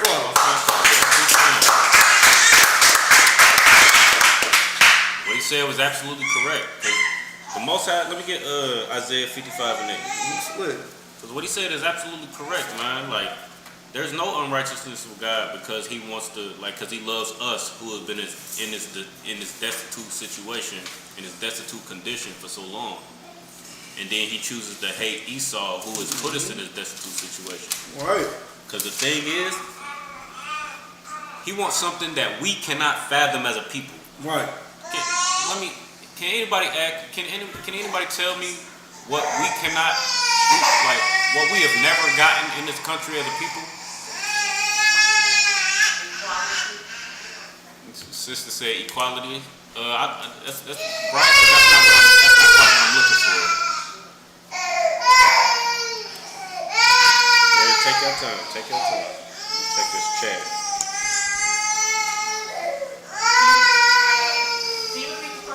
He said, what have we not gotten in this country? In all our captivity, or in our captivity, in our oppression, in the condition we in today, what have we not yet gotten in this country for all of the things that happened to us? What you call it? Reparations? Okay, I see where you're coming from. That's all y'all right there. That's not quite what I'm looking for. It's one word that I'm looking for. freedom. Y'all right at the door. Right at the door. Any more time? All right. Almost, y'all. Let me give it to y'all real quick. We have never gotten justice. That's right. Justice for what's going on with our people, man. That's right. Like for slavery, who paid reparations? Like the sister said. Where are 40 acres and a mule? Huh? Who is paid for the crimes that's happened to Black, Hispanics, and Native Americans? Nobody. The fake Jew over in Germany during the Holocaust, they got reparations. They still get reparations to this day. And for those reparations, they own all the media and the banks in this nation. Like they control the money, the wealth, and where the wealth is coming from in media and entertainment. Although Indians get paid to citizens. Right, the so-called white men who bought their heritage from our people after slaughtering them for so many years, they getting paid off of go ahead, sister. The oil. Damn right. Like they making so much bread off of the crimes that has been happening to their people, right? But we, Black, Hispanics, and Native Americans, are the only people who have not yet gotten justice. And we cannot fathom getting justice in this country. And that's what the Isupk is here for, man. We're here to get justice. Like we don't want somebody to pat us on the back and be like, yeah, I know it's hard being a black man. We don't want y'all women. We don't want to be a part of y'all economy. We don't want y'all country. We want to rule this planet. We want justice for what happened to us. Right. We want justice. That's right. And we're not going to stop till we get it, man. And the Most High wants justice for His children that He chose. Just to bring it out, you know what I'm saying, the 40 acre and the mule, you know what I'm saying, Abraham granted that to us, but let me tell you what these devils do, man. Even though that's not justice, you know what I'm saying, the president after him that succeeded him was U.S. Grant, and he took that away. Damn. He took that away. Yeah. So, you know what I'm saying? Like these devils, man. Right. We can't get a slice of it. Right, just a little. A little slice of it. We can't. We don't, like the priest said, man, we don't want your dirty slice, man. We want our own piece of pizza. Right. We want our own piece of pie. We don't want your dirty slice, nasty, unseasoned pie. It's right. pizza. Right. That's yeah, damn right.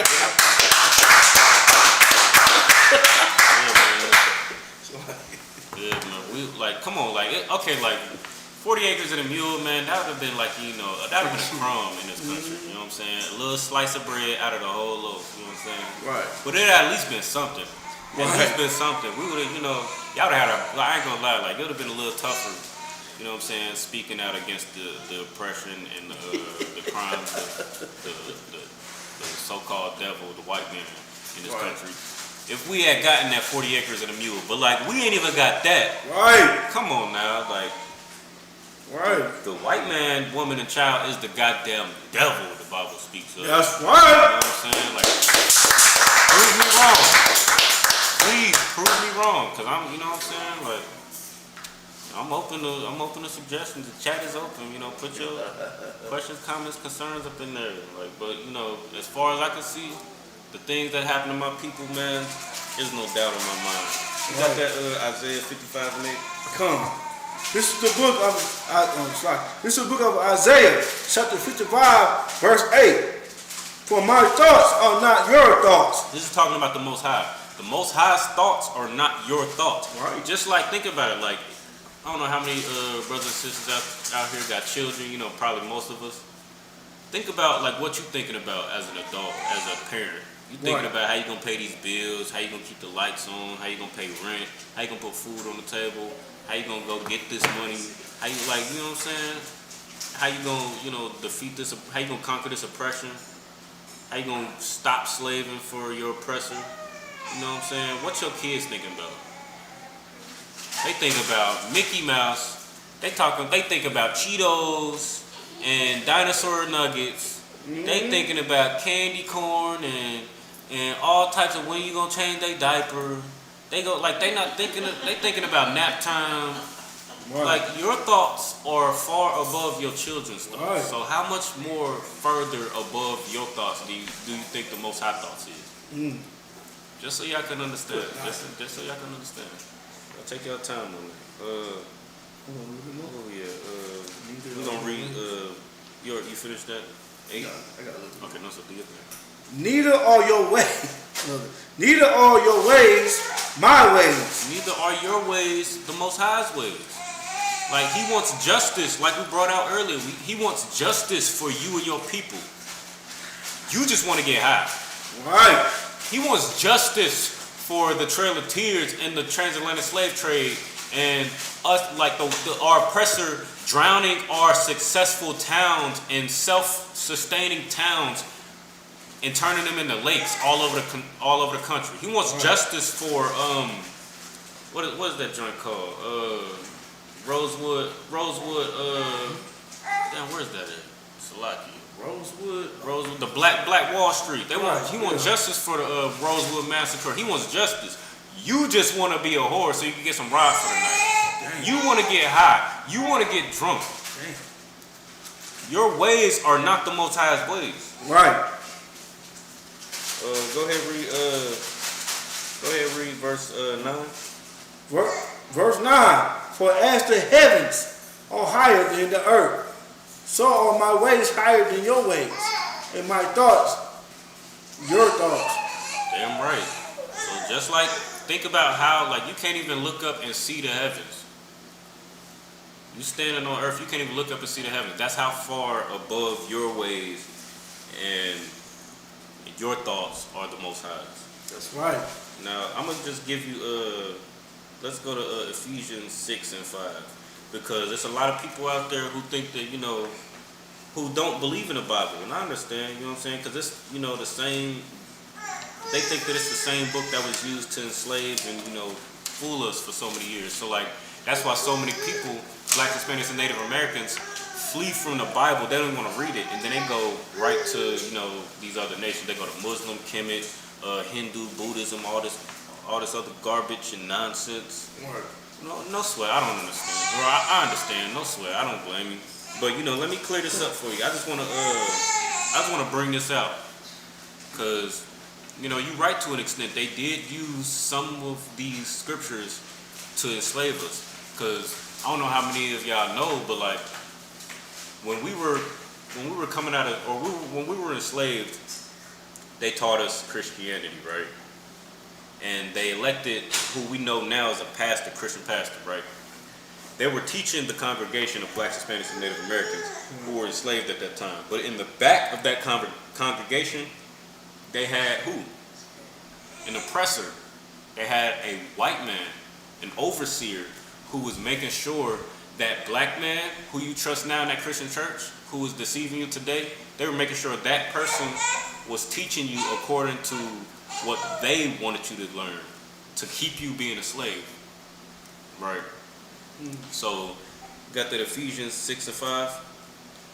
Come. So these are the things that they were teaching you, and but like what we don't realize as people is they were omitting certain scriptures. Like, Do y'all know what omitting means? Omitting? They were leaving out. Good. Get that sister in here.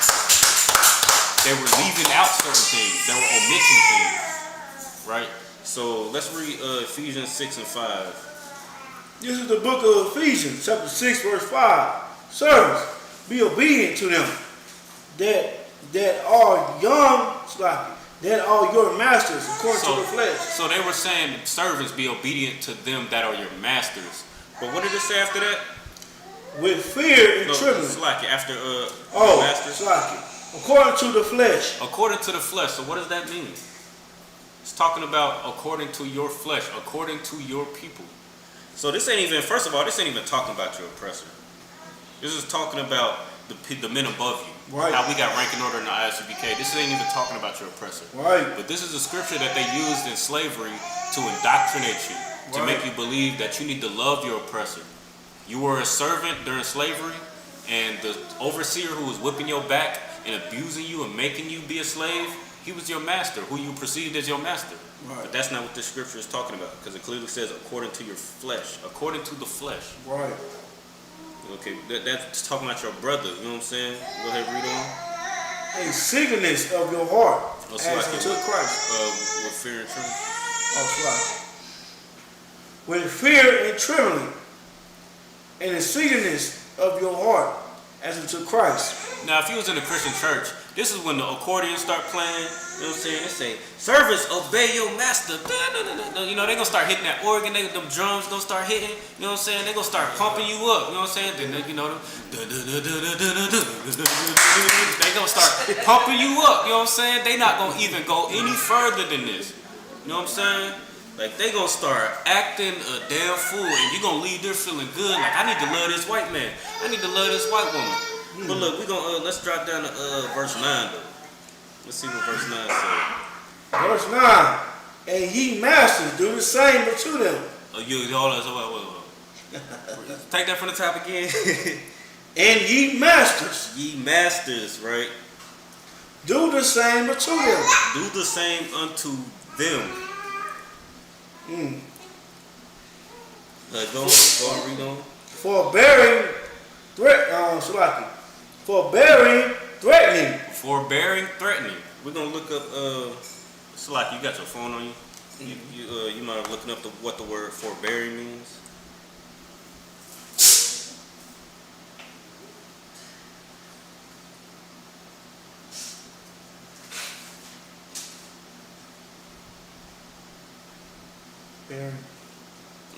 I got it to like so this is the word forbearing in a dictionary according to Google of a person patient and restrained. So when it says forbearing, what does it say? Forbearing, threatening. So being patient and not, restraining from threatening and causing fear amongst your brother. You know what I'm saying? To refraining from being unbrotherly. You know what I'm saying?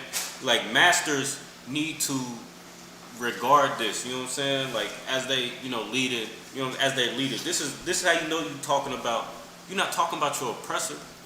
You're talking about your brother who is above you, who is wiser than you, and who is responsible for your life. Right. That's what the scripture is talking about. Let me see. Go ahead, go on. Knowing that your master also is in heaven. Read on. Neither is there respect of persons with him. Neither is there respect of persons with him. So, like, even though you outrank this brother, or even though you got a certain amount of knowledge over this brother, you still need to be kind and brotherly to this person, because the Lord ultimately the Most High is the master of all. I don't care what your rank is. He's got rank over everybody. Right. So you have to be kind and brotherly to your brothers. You know what I'm saying?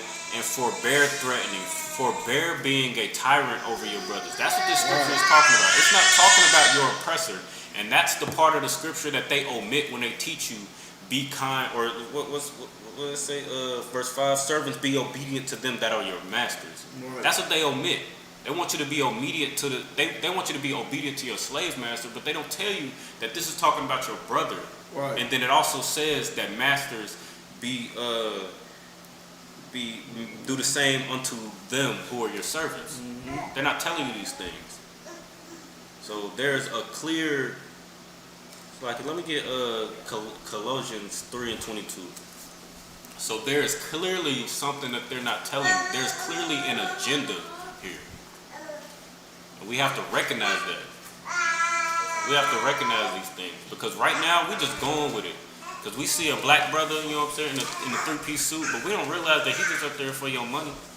He just wants your money real quick. And he learned everything that he knows, and all that's been passed down from your oppressor. Because for the longest, we couldn't teach the scriptures as they were written. You would never hear, like, I don't know about y'all, but I didn't hear Jacob have I loved, Esau have I hated until I came into the truth and start studying with these brothers that surround me. Right. Like, they will never teach you that in a Christian church. I know I never learned that in a Christian church. I learned God loves everybody, but it clearly says in Romans 9:13 that God hates. It's clear. You got that, brother? What is it? Colossians 3:22. Oh, 3:22. Like, these are things that they're not teaching you in the Christian church. They're telling you to love everybody, but not only are they taking out scriptures that explain the context of what they're talking about, but your oppressor doesn't love everybody. So come on, like, it's only so long we can excuse ourselves for being fooled by the same, by the same trickery. Go ahead, bring that up, Baba Prashad. This is the book of Colossians, chapter 3, verse 22. Servants, obey in all things your master according to the flesh. So there it is again. Servants, obey in all things your masters. What does it say after that? According to the flesh. According to the flesh. This is talking about your brother. This is not talking about your oppressor. This is not talking about the people who raped your grandmother in front of your grandfather. Right. This is not talking about those people. And it says, it's clear right here. According to the flesh. Go ahead, read on. Not with eye service, as man pleasers. Not as man pleasers. Not as, yes, master, whatever you need, master. Whatever. Not as man pleasers. Go ahead, read on. But in singleness of heart, fearing God. Fearing God. Fearing God. And that's what they leave out. That's what they leave out. They talking about fearing God, you know what I'm saying? Because the Most High is going to deliver you from your sickness, and your oppression, And then they get to hitting that organ, and them tambourines, they gonna start pumping you up again. Like, it's a spell, you know what I'm saying? Right. But what they don't read, you about to go to the bathroom? No. Okay, that's what you're gonna do your thing. I can read it. I can read it.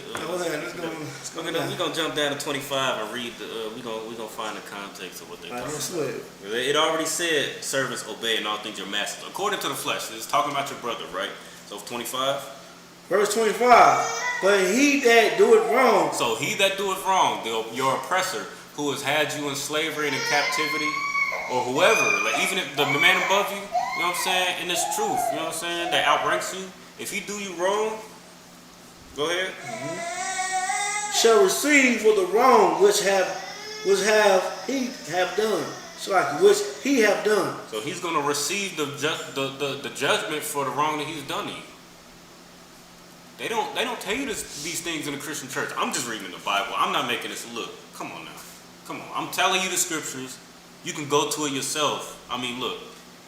We in the book of Colossians chapter 3, start at verse 22. You can read all the way down to 25 and get the context. You know what I'm saying? Like, I mean, I can't make this up. Look, I didn't write the Bible. But this is what it's saying. This is what it's saying.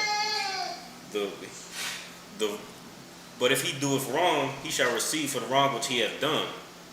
And then what does it say after that? And there is no respect of person. And there is no respect of person. So it don't care. He don't care. The Most High don't care if you wear a three-piece suit. He don't care. He don't care how much money you got, or how many, you know what I'm saying, how many followers you got in your church. You know what I'm saying? How many wives you got? He don't care he don't care. If you're doing wrong to the people of Israel, to his children, then you're gonna have judgment. You're going to receive judgment. Man, if I could, please. Hey, go ahead. Hey, this is so perfect timing. This is super heavy. You know what I'm saying? Especially verse 25. I'm reading again. But he that doeth wrong shall receive for the wrong which he have done. You know what I'm saying? If this was a slave master, see, this is what we gotta read, man. You gotta read.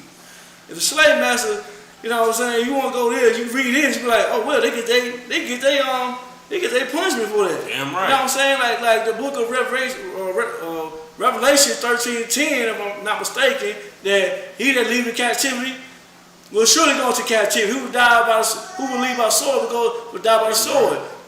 You know what I'm saying? This is what we need to know, man. We understand this. We need to start reading, man, because this is a heavy scripture. Because you can't say, look, you can't say this like, hey, well, the white man wrote this Bible. You can't say it. It's like losing my voice. You know what I'm saying? Like, go ahead, preach, man. Are you sure? Yeah, go ahead. And what this brother's bringing out is heavy, man, because the Most High is gonna bring justice for what these wicked bastards have done to our people. It's gonna happen. It's not me saying it. I mean, I got tons more scriptures right here I could bring out. You know what I'm saying? But I just want to bring out I just want to bring out this quote from Thomas Jefferson, right? Right. Thomas Jefferson. He was I can't remember what number president he was, but he was a white man. He was a so-called oppressor, the devil who the Bible speaks of. Right. But he says this: indeed, I tremble for my country when reflect that God is just. Which is what we just read in Ephesians 5:25. God is just. The things that you do to a people, or the things that you do, he's going to return that judgment on you. Right. This is what one of the forefathers, I believe, Thomas Jefferson, what was he? I can't remember if he signed the Declaration of Independence, but he was definitely one of the founding fathers of this country, this oppressive country. Oh my bad. You know what I'm saying? And he was he hold more slaves too. Ooh, good night. Ooh, so that guilt was on him like a goddamn. He was one of them top. Anvil. Yeah. Like. What you say, sis? Like what you say, sis? Ooh, exactly. Mass producer himself and our women. Oh yeah. Damn right, sis. Damn right. Now you right. Right. This quote right here, this is probably on his deathbed. Yeah, damn right. all the white people, they confess all their sins on their deathbed. You know what I'm saying? They become real compassionate when they about to face the Most High. They about to face judgment. Damn right. He says, indeed, I tremble. I tremble for my country when reflect that God is just. So the Most High is just, like we've been reading about all night. That his justice cannot sleep forever. So they've been having us in captivity, you know what I'm saying, doing us so wrong in this country. His justice, like this white man is saying, I mean, look, I didn't put these words in his mouth. These are, look, I just want to. Yeah, that's all he did. Like, this is what this white man, this president is saying. You're right, please. You know what I'm saying? That his justice cannot sleep forever. That considering numbers, nature and natural means only a revolution of the wheel of fortune. An exchange of situation. He that leads into captivity will go into captivity. Yeah, right. These are, what scripture is that? Revelation 39. 13:10. Baba Kashad. Just so they don't think that I'm lying. Because I don't want to freestyle. I want y'all to get the knowledge that's coming out right after scriptures. You know what I'm saying? I got you. Most times pray. Go ahead and read that. This is the book of Revelation, chapter 13, verse 10. He that leadeth into captivity shall go into captivity. So, in exchange of situation. Read that again. He that I'm going to go to the chapter. This is Revelation 13, verse 10. He that leadeth into captivity shall go into captivity. So who is in captivity in this country? Blacks, Hispanics, and Native Americans? Damn right. Still to this day? Damn right. Thomas Jefferson is talking about an exchange of situation. Read that one more time. This Revelation chapter 13, verse 10. He that leadeth into captivity shall go into captivity. So the Most High is saying that if you lead a people into captivity, you're going to go into captivity. All right. And this white man who has nothing to do with the Most High is saying that he is in fear of an exchange of situation. He had people, like what the sister said, he had plenty of slaves. He had a lot of slaves. He had the most slaves, like the priest brought out. You know what I'm saying? And he's saying that he's terrified, he's trembling for an exchange of situation. All right. Is among possible events that it may become probable my supernatural interference. Like this white man is talking about, man. He is even Esau, who is the devil the Bible speaks of, is afraid of the Most High and the changing of the guard that he's gonna bring into this wicked ass country. Barakatah Yahweh wa Yahweh Shah. All right. If I could, real quick, you know what I'm saying? You bring down so super heavy, cause this is justice. Right. You hear me? Hey, this is justice, black, Hispanics, and Native Americans. Damn right. This is what the Most High will grant us, man. If we follow His law, statutes, commandments, like what Cain did. Cain, hey, what Most High say? Leave him alone. Do not. Hey, you good? Look. The vengeance of the Most High, He will get sevenfold. Don't worry about black, Hispanic Americans. Don't go out there trying to kill the white man because you can't. Right. They got the strongest military in America, man. They run this country, they run this world. But what you can do, let the Most High handle your bit. Let the Most High handle your oppression, man. Your oppressor, man. Let them do it. You understand? Don't go out there and slap a white girl because she call you nappy headed. Right. Don't go out there and bust a white boy in the head because he call you a nigga. Right. But what you can do, come in His ISBK. What you can do, follow law, statutes, commandments. So the Most High can take vengeance on these goddamn devils. Damn right. You understand? You understand? This is called justice. Right. This is what the Most High wants for His people. It's justice. We just gotta know how to. We just gotta want it, man. Damn right. Oh, no sweat. Hey, Salaki, if I could, man, we gonna get it whether you want it or not. Damn right. Whether a black, Hispanic, and Native American man want justice, you're going to get justice. That's right. It just depends, man, because the Most High says, you know, those hand join their hand, the wicked will be thrust through. That's right. And damn right. You know what I'm saying? Like, so go ahead, you know, by all means, love white people, you know what I'm saying? Celebrate their holidays. You're going to receive the same punishment as these wicked devils are going to receive because you love them so goddamn much. Right. You're going to receive the same exact punishment that these wicked devils are going to receive. That's right. So you know what I'm saying? Choose. You got the choice right now. You got the choice. So do your thing. Do your thing. I mean, I can't make nobody do nothing. I'm just reading the Bible. I mean, I thought, you know, at least reading what a white man said will persuade you to, because he's in fear of the Most High. Right. So for, you know, our oppressor to be in fear of the Most High, and our people to not be in fear of the Most High, you know what I'm saying? Hey, look, Lord be with you, you know. Baba Kasha, if I could, can I get Exodus 9 and 6? We are a different people than these people, man. We will not have brotherhood until we learn to separate from these wicked people. Right. We will not have that until we learn how to separate and discern between who is for us and who is against us. Right. Because as long as we serving those who are against us, we are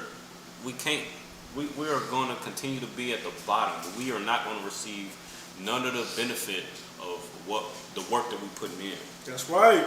Because these people do not love us. They do not love us. They do not love us. Go ahead, Slack. This is the book of Exodus, chapter 9, verse 6. And the Lord did that thing on the morrow. 19. Oh, 19. That was This is, go ahead, Luke. This is the book of Exodus, chapter 19, verse 6. And ye shall be unto me a kingdom of priests. A kingdom of priests. So this is our duty right now. Yeah, like right. the whole duty of man, fear God and keep the commandments. That's right. This is our duty, to be a kingdom of priests. Go ahead. And in holy nation. And in holy nation, we already covered in the beginning of this class that holy means separate. We are to be a separate nation of kings and priests. Right. Go ahead. There are the words which thou shalt speak unto the children of Israel. And these are the things, just like we up here right now, we speaking unto the children of Israel. This is what you need to be. Right. This is how you separate yourselves from these wicked nations, so you do not receive their punishment. Right. You don't receive none of their plagues. This is how you do it. Go ahead. Is there any more on that? Let's sit on that verse. Okay. What's the next verse? Let's see. It says, verse 7. And Moses came and called for the elders of the people. Oh, Salaki. Okay, that's it on that. Let me get Exodus 8 and 8. We're going. This is the book of Exodus, chapter 8, verse 8. Then Pharaoh called for Moses and Aaron and said, entreat the Lord, that he may take away the frogs from me. So these is talking about the Africans, man. These are talking about the Egyptians, who we love so much as a people. We think that we Egyptians, we going home to Mother Egypt and all that garbage. This is talking about the relationship between the Lord's people, blacks, Hispanics, and Native Americans, and a totally different people, right. The Egyptians. Right. Okay? So it's talking about Pharaoh having our people in captivity. Mm-hmm. And Moses is trying to, through the Most High, through Moses, is trying to get Pharaoh to let our people go, right? So he's plaguing these people, right? He's plaguing these people with locusts and flies and famine and all these things. Their animals are dying, you know what I'm saying? All these things. So just to give you a little context. Go ahead, read on. That he may take away the frogs from me. So he just plagued Egypt with frogs in their waters. So their waters is already bloody, and if I'm not mistaken, it's already bloody, and they can't drink from the waters. Now they got frogs and pestilence plaguing their kingdom. Now Egypt at the time was a very strong kingdom because of Joseph. Right. You know what I'm saying? He built up the kingdom in his captivity. When his brother sold him into captivity, he built up the kingdom, and then he passed, and then Pharaohs, took over the benefits of him being there. You know what I'm saying? And his family was there. His father and his brothers, who had made up the 12 tribes of Israel, they were there inhabiting. What was it, Gershon? The city that his brothers had inhabited. They had a separate land in that area. I think it was Gilead. I can't remember. Gilead. No, what was that? I can't remember what exactly it was, but we inhabited a specific land. The 12 tribes of Israel inhabited a land in Egypt that was specifically for us. So while all these other Gershon, the Most High in Christ, the water. So we inhabited that specific land, and every other nation or every other place in the nation of in the land of Egypt, they were experiencing plagues, right? But this specific land that we inhabited weren't experiencing plagues because we followed the law, statutes, and commandments, and we loved the Most High, and we were a separate people, like the Most High said. Now, read that again. Go on, read that. All right. Bible Shah Salaki. What else with? Okay, so afraid. That he may take away the frogs from me. So so Pharaoh is begging Moses. He's negotiating with Moses. And this is why we can never trust our enemy, just like Ecclesiastes 12:10 says. We can never trust our enemy. Because here we are dealing with our enemy, Pharaoh, right? And he's like, look, if you take away these frogs and these plagues away from our people, you know what I'm saying? What did I say? He will do and what? from my people, and I will let the people go. He said he will let thy people go. If you take away this plague and this pestilence from our people, he will let your people go. Go on, read on. That they may do sacrifices to the Lord. Verse 9. Verse 9. And Moses said unto Pharaoh, glory over me. When shall I entreat for thee, and for thy servant, and for thy people? What's like it was verse 10? Verse 10. Verse 10. And he said, tomorrow. He said, look, tomorrow. ASAP. Right now, today. Look, man. Get these daggone frogs up out of here, man. They Right. out here poisoning the water. They out here. We already ain't got no water to drink. It's destroying this kingdom, man. Get these joints up out of here. You know what I'm saying? Get them up out of here. Please, Baba Kashab, please. You know what I'm saying? ASAP, ASAP. What did he say after that? And he said, be it according to thy word. He said, be it according to thy word. You taking your word. Go on, read on. And thou mayest know that there is none like unto the Lord our God. That there is none like unto the Lord our God. Verse 11. So we trying to get credit. We trying to give glory to the Most High. Like, look, all right, man, I'm going to pray. I'm going to talk to the Most High. See if we can take these frogs away. But look, man, after this happened, man, you see this happen?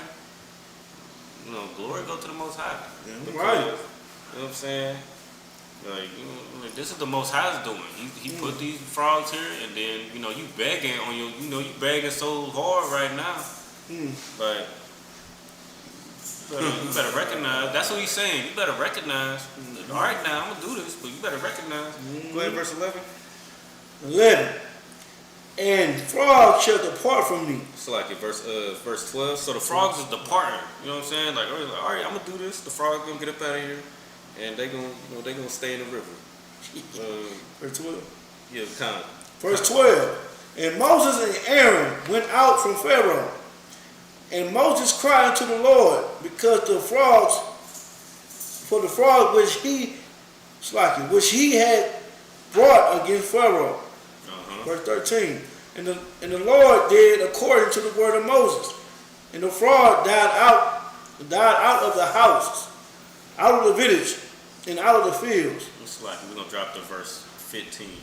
So basically, like we said, Pharaoh was like, look, get these frogs up out of here. Moses was like, all right, no sweat, but you gotta recognize the Most High is doing this. So you gotta, let these people go. Like you said, we taking your word for it, and you gotta recognize the Most High as the only true living God. Those are the terms, right? So what verse 15 say? Verse 15. But when Pharaoh saw that there was respite. So a respite is a break. It's a brief period of time where you have some sort of rest. You know what I'm saying? Respite. Right. Go on. He hardened his heart. He hardened his heart, just like he hardened in the so-called white man who is the devil, who will never give us respite from our slavery. He will never give us a break from our slavery. Like, he's harder than his heart. And he harder than Pharaoh's heart. Go and read on.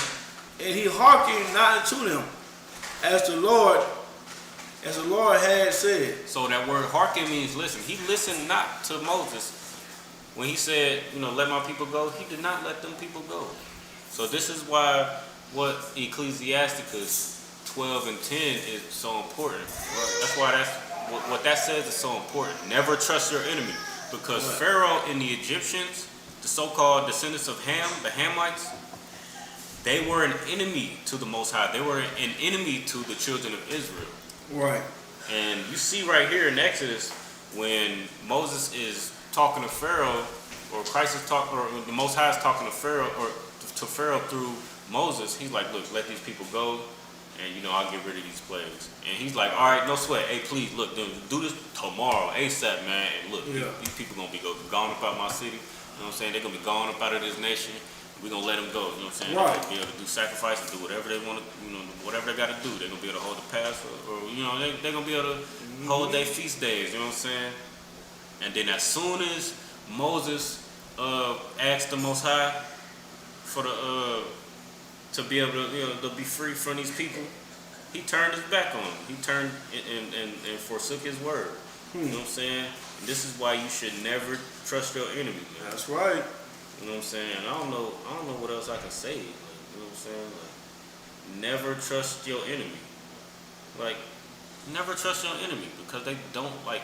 I mean, look at history. Just look at history. If you don't believe in the Bible, no sweat. No sweat. That's, it's gonna take some time. But just look at history. Look at what's happened to your Native American, Black, and Hispanic people. Right. Look at what's happened to them because they trusted their enemy. Never trust your enemy. Slocky, can we get that one more time? Bible shot. Ecclesiastes 12 and 10. Never trust your enemy. This is the book of Ecclesiastes, chapter 12, verse 10. Never trust thy enemy, for like as iron rusteth, so is his wickedness. Never trust thy enemy, because like as iron is for sure to rust over time, he will become wicked over time. No matter what kind of cookies he got sitting out on the table, no matter how beautiful that woman is, how much that white woman say that she love you, black man, she is, those people are wicked. Those people are wicked. And that's what the Most High says. Don't matter how good that contract sound. Right, no matter how good that contract sound, man, they got, read that fine print. Read that fine print. I pray you understand. All right. No sweat. If there's no, any, with that, I'm done. I'm finished. I'm out of here. Any questions? Go ahead, sister. So I can say if I could. The scripture in Judith the Apocrypha, like when you say never trust your enemies, and also, if I could, they know what they're doing. You know what I'm saying? Like Damn right. Christ prays that they know not what they do. They know what they do. They proved that in Judith. Right. When what's his name? Akan, whatever the Edomite, Amorite was telling them about about our ways, and if we keep the commandments and we follow the laws and we don't sin against our God, how he got our back in if we do. And then it's in Judith 5:17 through 21. Both sides curses. You want to bring that out? I don't think we're gonna break it out quite tonight, but that's a damn heavy ass point. We might get to it next class, Lord willing. But that's a heavy ass point. Like they know exactly what they doing to us, and that's just just to the entire theme of the class. Like, never trust your enemy. Right. They know exactly what they like. They know exactly what they doing. Like, ain't no, like even if these other nations, these oppressors, they seem like they love you. They marching with you in their Black Lives Matter riots and all that. They throwing bricks through windows and everything. Like, they know exactly what they doing. Like, they know, like, you going back home to the ghetto. Like, you marching in the streets because you're angry because what happened to your people. But like, these white people, these Africans, these Arabs, they going right back to their neighborhoods. Going right back to their neighborhoods with they decent houses. They got a refrigerator full of food. They lights ain't going off. They bills on auto pay. They got cable. They got furniture in their house. While you sleeping on the air mattress that got a hole in it on the ground with covers and everything. What you got? Something? In some of the other countries, they take a month. They give them a month's vacation. Good night. You know what I'm saying? They a paid month's vacation, and they call it a holiday. Damn. We ain't getting no damn holiday. We ain't getting no goddamn holiday out here. Especially not no goddamn Black, Hispanic, and Native American. You gotta work 12 hours a day, 7 days a week, 2 jobs. You gotta work all day, all night. Like, you're not getting no holiday. You can't afford a holiday because why? You don't have nothing. Be hell. You are in hell. Damn right, priest. With that,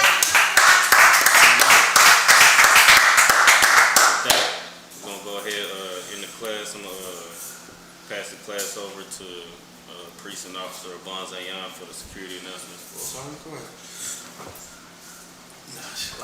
Oh shit. Slocky.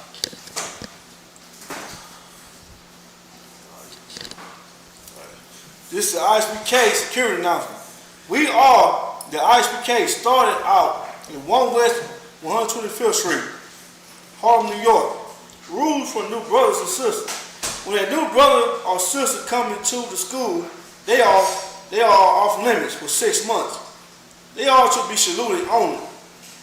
They are here to share themselves with the world. If they need transportation, the teacher will arrange it. After 6 months, a brother or sister has an interest in a particular person, he or she must get permission from the head to speak to our brother or sister. There is another 6 months in which the brother and sister will court each other. After this 6 months, the period the brother and sister will get permission from the head to marry. Tithes, which is a commandment. Numbers chapter 18, verse 21. Malachi chapter 3, verse 8, Malachi chapter 3, verse 8 to 10. Means 10 in the Hebrew, Ma'asharah. 10% of every penny of any increase the Lord gives you. Give to the treasury department or teacher. Priest funds. Free will offering for priests, not mandatory. Whatsoever amount you would like. Upcoming holy convocations. We have the memorial blowing of the trumpet, first day of the 7th month, Monday the 6th of September 2021. You can find it in Leviticus chapter 23, verse 24 to 25. Reminder, Akim and Ahwab to check the bulletin board in the hallway. If anyone wants to be a trooper in the school, start wearing all black. Boots, shirt, pants, headbands, and scarf. That concludes the Isupk announcement. Most High Christ. And let's not forget, we got the what is that, the annual regional, Southern Texas regional cookout going on in Houston, Texas. October 7th to the 10th. Got 10 days ahead. Most High Christ. Make sure you're there. Make sure you're there. All blacks, Hispanics, and Native Americans are welcome to enjoy this, feast. You know what I'm saying? It's just, brotherhood, brothers and sisters gathering together. If you're a Hamite, if you're an African, a white man, East Indian, leave your heathen friends at home. Chinese, Japanese, leave them at home. You know what I'm saying? If you're black, Hispanic, and Native Americans, come on out and enjoy a good time. That's right. With that, we're gonna soar, which means to stand. Let everybody stand.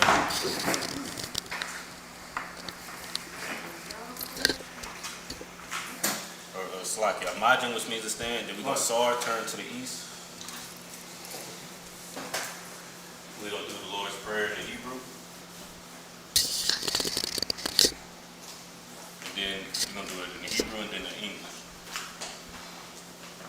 Abunau. Shabbat Shemayim. Wadash. Ayash. Shamka. Yahweh. Malakluka. Taba'ah. Ratazaka. Ayah. Asha. Barataza. Kawa. Ayah. Bashamayim. Natan Lanawa. Lakam. Ko. Yawam. Wasalak Lanawa. Kawawat Nawa. Kasalak Nawa. Kawawat Yanawa. Wala'ah. Tabaya'ah Nawa. Banasayawan. Above. Hawashanawa. Mayan. Ra. Kaya. Maka. Hamalakwa. Waha Allah. Waha Tapa'araf.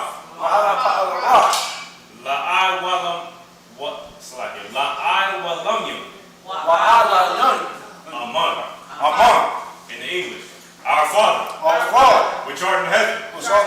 Hallowed be thy name. Yahweh. Thy kingdom come. Thy will be done. In earth. As it is in heaven. Give us this day.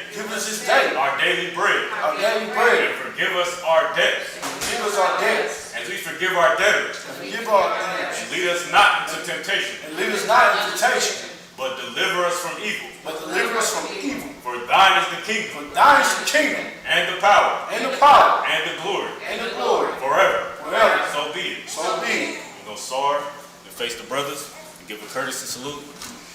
Men of Israel, Majah Shabbat, Majah, Barak, Yahweh Hashem Yahweh Shabbat. Sar and turn to the sisters. Men of Israel, Majah Shabbat, Majah, Barak, Yahweh Hashem Yahweh Shabbat, Yahweh Shema, Yahweh Shema, Yazmatah, dismiss.